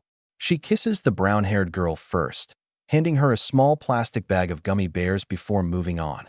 She gives Pony a quick kiss, not listening to her platitudes, but she completely skips over Izuku. "I know you're fine. You created a crater," she says, sparing the whole a glance. Izuku chuckles, nodding. He helps the other girl up and walks beside Pony as they make their way to the gate. Tired from the tests, Pony and Izuku take the train home to the boys' apartment, not wanting to make the long walk to Pony's house. They greet Inko, both giving her a quick hug before settling onto the couch. Izuku turns on the TV and they pick a movie to watch off Netflix. Pony leans into him, brushing her tail against his leg and pressing a gentle kiss to his lips. He smiles, hugging her closer to his side as he returns the gesture. A week after the entrance exams, Izuku is sitting around his dining room table with Inko and Pony, each with their own meal. Izuku was eating salmon with orange ginger sauce, mango and avocado salsa, served with wild rice. Pony is eating beef coated with tomato and pepper sauce paired with jacket potatoes and a small side of white turnip salad. Inko is eating a mix of the two meals, having helped the two prepare the food in her kitchen. Izuku watches Pony from across the table as he absently eats. The sound of the doorbell breaks their comfortable silence. Inko gets up quickly, waving off her son when he rises to follow. Inko opens the door with a small smile on her face. The mailman smiles back at her, holding out a pristine white letter with a bright red seal. Inko gasps as she gently takes the envelope from him gently, staring down at it in awe.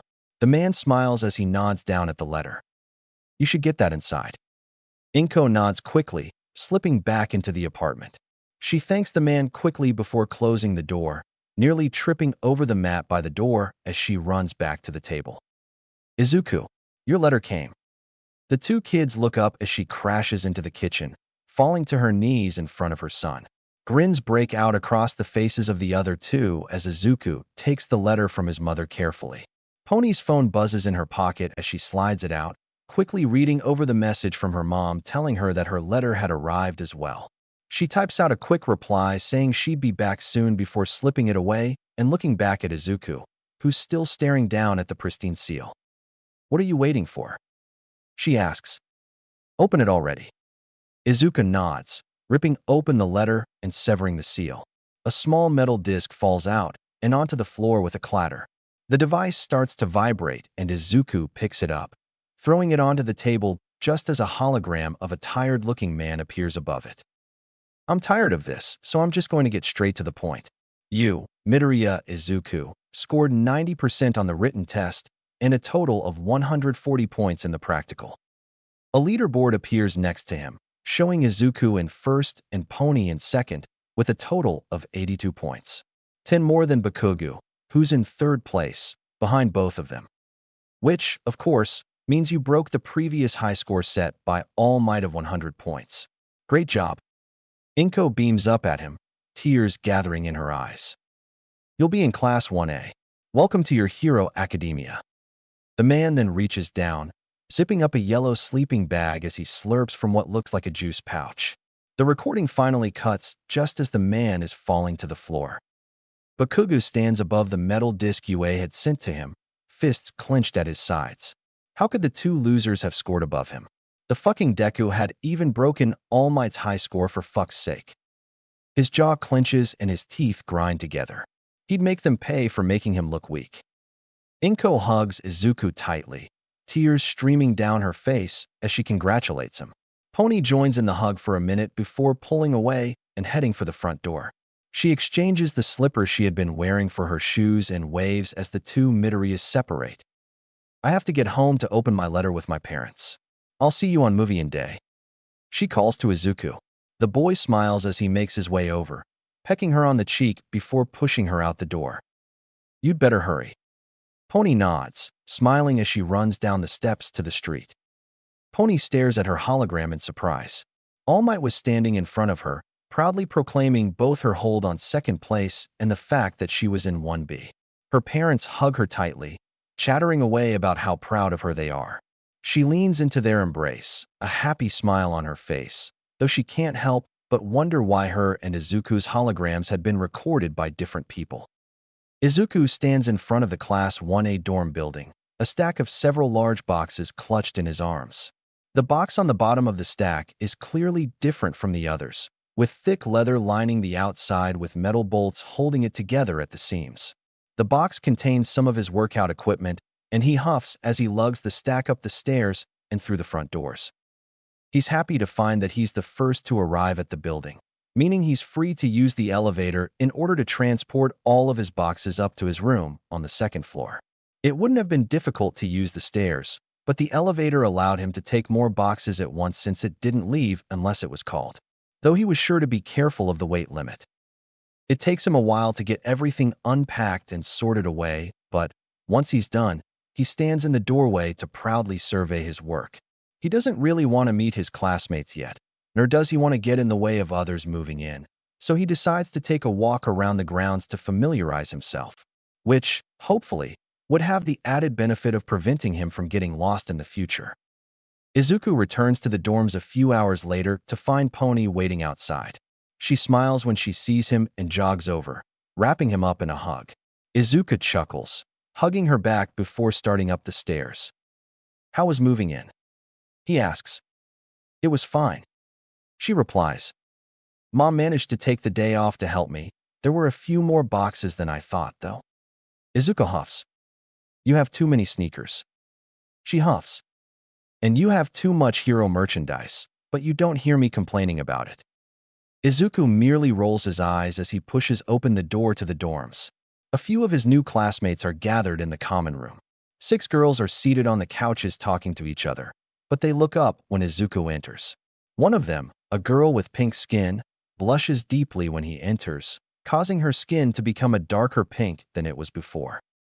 Pony slides out from behind Izuku, pecking him on the cheek as she stares down the other girls.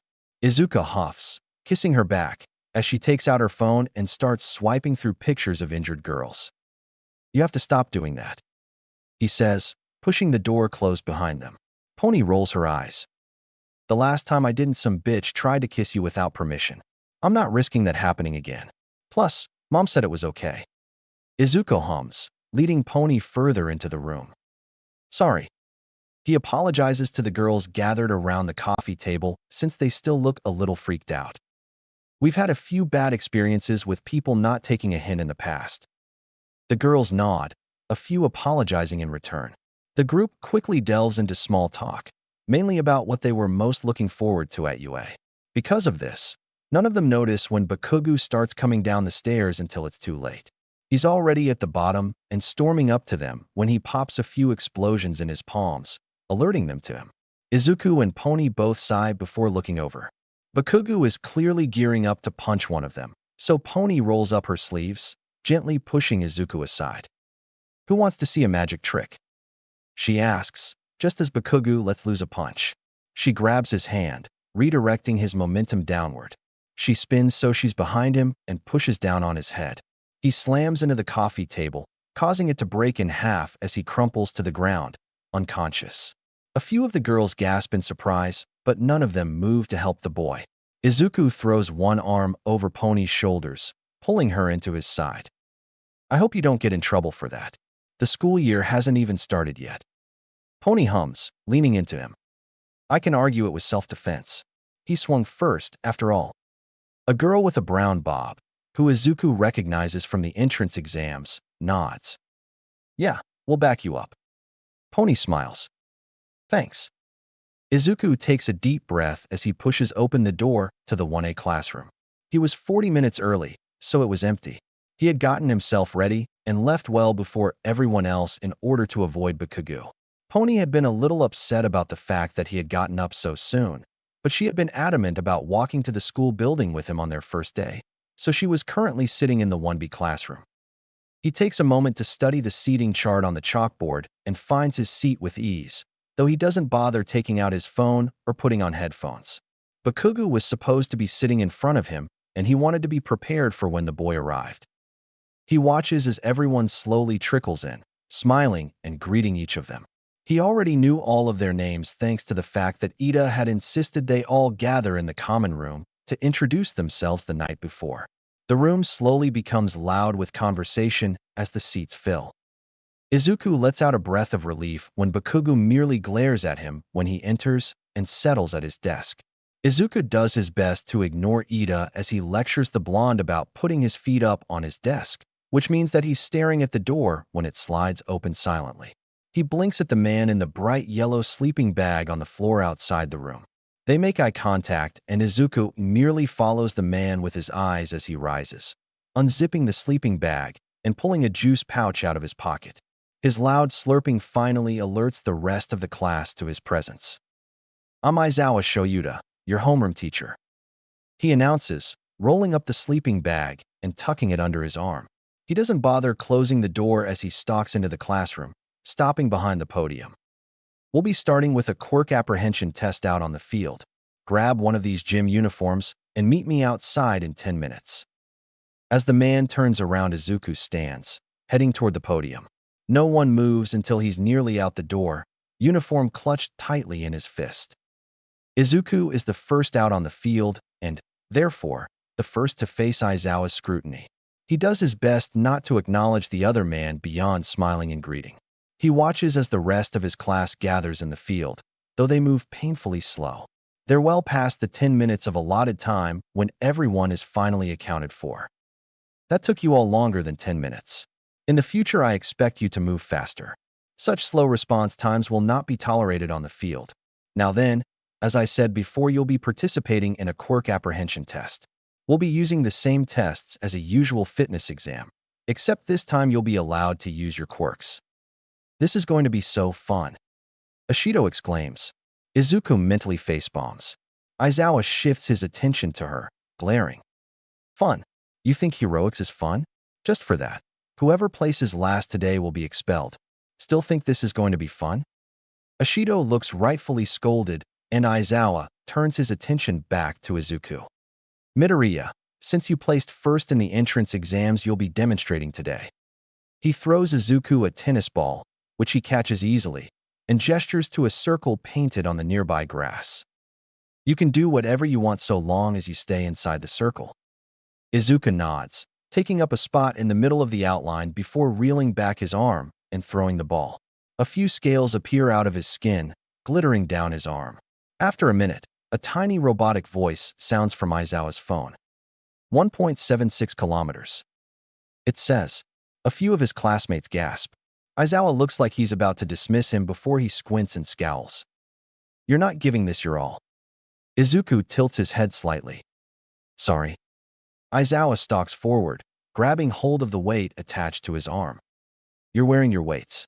You are purposefully hindering yourself. Take them off and actually put effort into this. I wear them all the time, sir. Aizawa scowls. That doesn't matter. Did you not hear me when I called them a hindrance? Remove them or be expelled. Izuku nods and Aizawa backs off. Izuku hangs his arms over the edge of the circle and undoes the clasps, keeping the weights attached to his arms.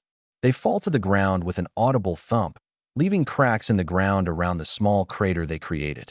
For good measure, he takes off the weights around his ankles, too.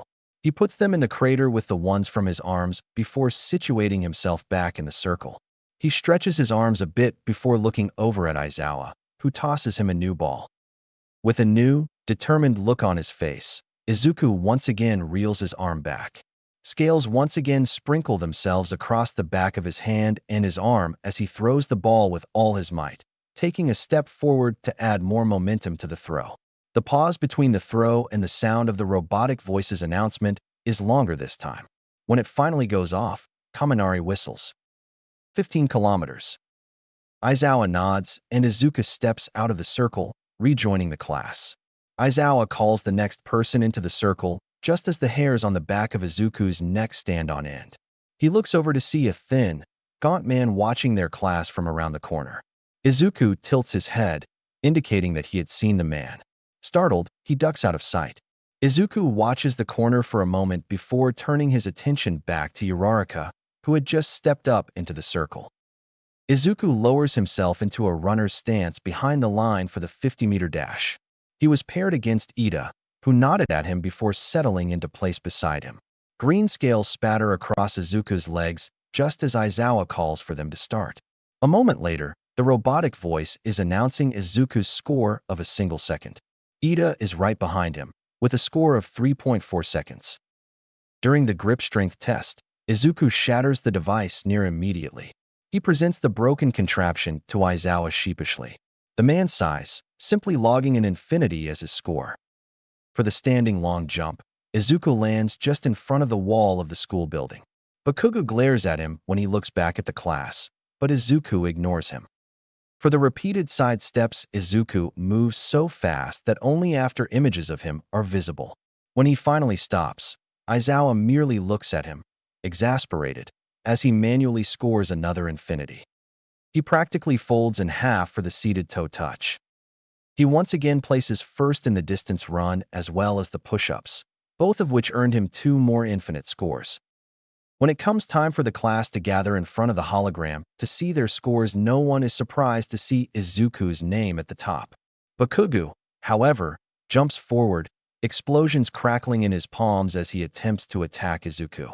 The boy steps back, preparing to dodge when Aizawa's scarf wraps around Bakugo's midsection. No one will be expelled today, Aizawa announces, seemingly ignoring the blonde still bound in his capture weapon. Izuku is about to join the rest of the class in heading back to the change rooms when Aizawa calls for him to stay back. He lets Bakugo go, instructing him to follow the rest of the class. The man waits for the other boy to get out of earshot before turning to face Izuku. The principal would like to see you in his office. Your mother has already been called. Izuku's eyebrows bunch together. May I ask what for? Your quirk. The man replies, though he accentuates the word quirk in such a way that causes Izuku to stop. He barely registers his teacher turning away from him as he stares off into the distance, mind whirling. They know. They aren't supposed to know. The dragon is supposed to be kept a secret from everyone except those closest to him. He had had to fight the dragon every step it took him just to tell his mother, let alone Pony and May. He takes a deep breath to steady himself before finally making the trek back to the changing rooms. There isn't anyone left by the time he gets there, and he changes quickly, in and out in about 2 minutes. He makes sure his pace is fast as he makes his way through the halls. When he reaches the large wooden double doors to the principal's office, his expression is steeled, and he has made sure to expunge all signs of unease from his body language. As he raises his fist to knock the doors swing open to reveal Nedzu sitting behind his desk, paws neatly folded on top of the wood. He gestures to one of the chairs in front of his desk, and Izuku steps forward, taking the chair closest to the door. Nedzu hands him a cup of tea, though where it came from Izuku doesn't know. Not wanting to be rude, the boy takes a sip. They drink in silence until Inko arrives. She takes a few minutes, and by the time she gets there, Izuku is on his second cup. Sorry, I'm late. She apologizes, settling into the seat beside Izuku. Nedzu smiles reassuringly. It's fine, Mrs. Midoriya. Now then. He reaches beneath his desk and pulls out a file with Izuku's name printed neatly on the front. He flips it open to the page about Izuku's quirk. I've asked you both here because I have some concerns. You see, Midoriya's teacher is Eraserhead, an underground hero with a quirk that allows him to temporarily erase the quirks of others. He used it on your son during the test, once out of curiosity and a second time to test his theory, and we found that both times it didn't have any effect. Of course, it wouldn't have erased any mutations caused by the quirk, but it should have at least limited the boy's strength and speed. Nezu pauses for a moment to allow them to digest the information before continuing. Mrs. Midoriya, were you aware that your son's powers were not, in fact, a quirk? If so, do you know why he has such abilities? Did you have anything to do with him attaining these powers? Perhaps wanting to protect your son from the discrimination quirkless people face? He asks, turning his head so he could make eye contact with the woman. Inko stumbles over her words, overwhelmed by the questions. Nezu turns to Izuku once it becomes clear Inko will be unable to answer. Izuku sighs, leaning forward in his chair. When I was 6, I was being beaten up by a few of my classmates near the forest in the park. One of them kicked me in the head, and, suddenly, I was in a lavish forest with a massive tree in the middle. Each of the branches held a different fruit, though none of them looked anything like the fruits sold in grocery stores. One of the fruits falls from the tree and into my hands as I get closer. I remember it looking like it was covered in blue scales with yellow leaves and 2 purple stems sprouting from the top. I was still inspecting it when a small azure dragon appeared beside it and told me to take a bite. It said that doing so would give me a quirk. The fruit tasted disgusting, but I swallowed it anyway. I fell asleep at the base of the tree and woke up in my bed, sparse scales scattered across my left arm. Nezu had been nodding along as he spoke, waiting until Izuku was done so as not to interrupt. Do you have any notes on the powers this dragon has granted you? Izuku nods, unzipping his backpack and reaching into a secret pocket he had sewn in himself. He brings out the notebook he kept on his powers and hands it across the desk to the rodent. He nods, thanking Izuku, and dismisses him and Inko. The 2 Midoriyas bow shallowly before leaving. A couple of days later, Izuku is leaning back in his chair while his classmates chatter on around him, guessing at both who their new heroics teacher is going to be and what they'll be doing for their first lesson. Suddenly, Izuku sits upright, head tilted slightly toward the door. He can hear booming footsteps coming from down the hall. A few of his classmates notice his change in demeanor and follow his eye line to the door. After a few moments, the door is thrown open, revealing All Might on the other side. Izuku looks behind the man at the 3 girls standing behind him. A girl with bright orange hair, one with short white hair, and Pony all stand a few feet away from the door. The first 2 both have cases clasped tightly in their hands. Pony waves to him, and he waves back before tuning back into All Might's speech. While your training is important, your costumes are just as, if not more so. Your costume will represent some essence of what you are to the public, and they can catch the eye of people who need you in the midst of battle. As such, I am a firm believer that the costume makes the hero so. He cuts himself off by producing a remote from his pocket and aiming it at the wall, pressing one of the buttons with a flourish. Smoke starts to emit from the wall as it slides out of place, revealing a large shelf lined with cases like the ones 2 of the girls are carrying. Grab the case with your number printed on the front and meet us outside. All Might calls, waving for the 3 girls to follow him as he runs out of the classroom. Immediately, the rest of his class rushes for the cases, climbing over each other to get to theirs. Izuku ignores them, simply following All Might and the 3 girls down the hall. His costume was still in development and wouldn't be finished for at least a few more days. He had his gym uniform in his bag, so it would have to do for now. Izuku is one of the first on the bus, and he claims the seat next to Pony. The 2 talk as the bus quickly fills with the rest of Class 1A, each with their costume case gripped tightly in their fists. Izuku and Pony quickly fall onto the topic of what Izuku thinks his costume is going to look like. Izuku lets out a breath. Well, based on what Mei said. Mei sits in front of one of her many desks, Izuku beside her as they look over a few different sets of blueprints. All of them cover different pieces of tech he wants as part of his hero costume. There are a few notes attached to each, going over color schemes, stitch patterns, fabrics, and all the other little details. Izuku had recently received an email stating that the materials listed went above the budget the school set for each individual costume. The school had agreed to give them the max they could, though, so the 2 were trying to figure out which materials they could get on their own and which they would get the school to pay for. Mei, who was looking over their total list of materials, huffs, and stands, heading over to one of her computers. She clicks a few buttons and, as Izuku is coming up to stand beside her, she pulls up one of the slightly more experimental weapons they had come up with for his costume. She looks over the list of materials beside the blueprint before looking up at Izuku. I'll have to make this one myself, but if I can work on it at UA, then it should be done much faster. Though that also means we'll have to exclude it from your costume for now. Izuku nods as he peers over her shoulder. That's fine. It means we'll have more of UA's money to spend. Mei nods, and, with an excited glint in her eyes, pulls open one of the drawers on the desk.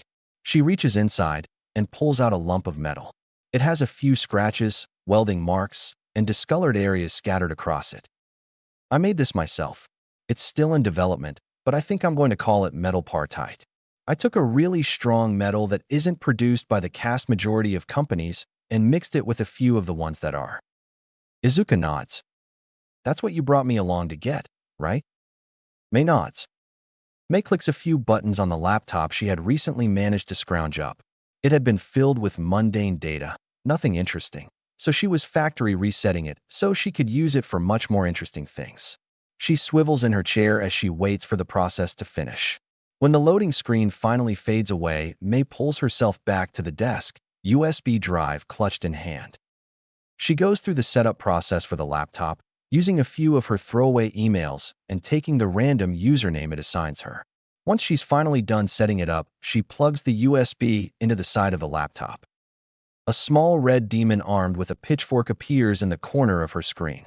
It flies into the center, getting bigger as it gets closer until it takes up most of the screen. When it reaches the center, a maniacal laugh grates from the speakers. The demon disappears in a burst of flames. A small dot appears at the bottom of her screen in the taskbar. It blends in to the point that, despite knowing that it's there, she can still barely see it.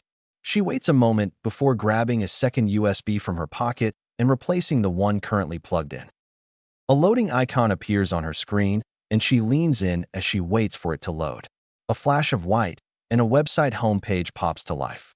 The website seems relatively innocent at first, merely a mediocre website for a roofing company, but Mei knows better.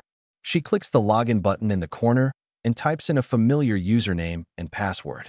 When she presses enter, a question appears on her screen. What is the name of our roofing company? The name on the heading of the website was Willing Roofing, but Mei types in services and deals instead. Another loading icon, and then a brand new page. This one boasts a few of the more popular ads and dealings, like a particularly popular hitman and a drug dealer known for his good prices. She ignores these ads, though her attention lingers on one for a military-grade weapon she hadn't gotten to poke around with yet. She shakes her head, clicking on a new tab. She had gotten a hold of the USB drives when she joined her mother on a trip across the world. It had taken a lot of bribing and favors for the right people. The server the USBs gave her access to was one of thousands, all connected to one massive server like an intricate spider's web. It takes her a long while of searching to finally find the material she's looking for. The listing is for a much smaller quantity than she'd like since the metal is so difficult to make and is often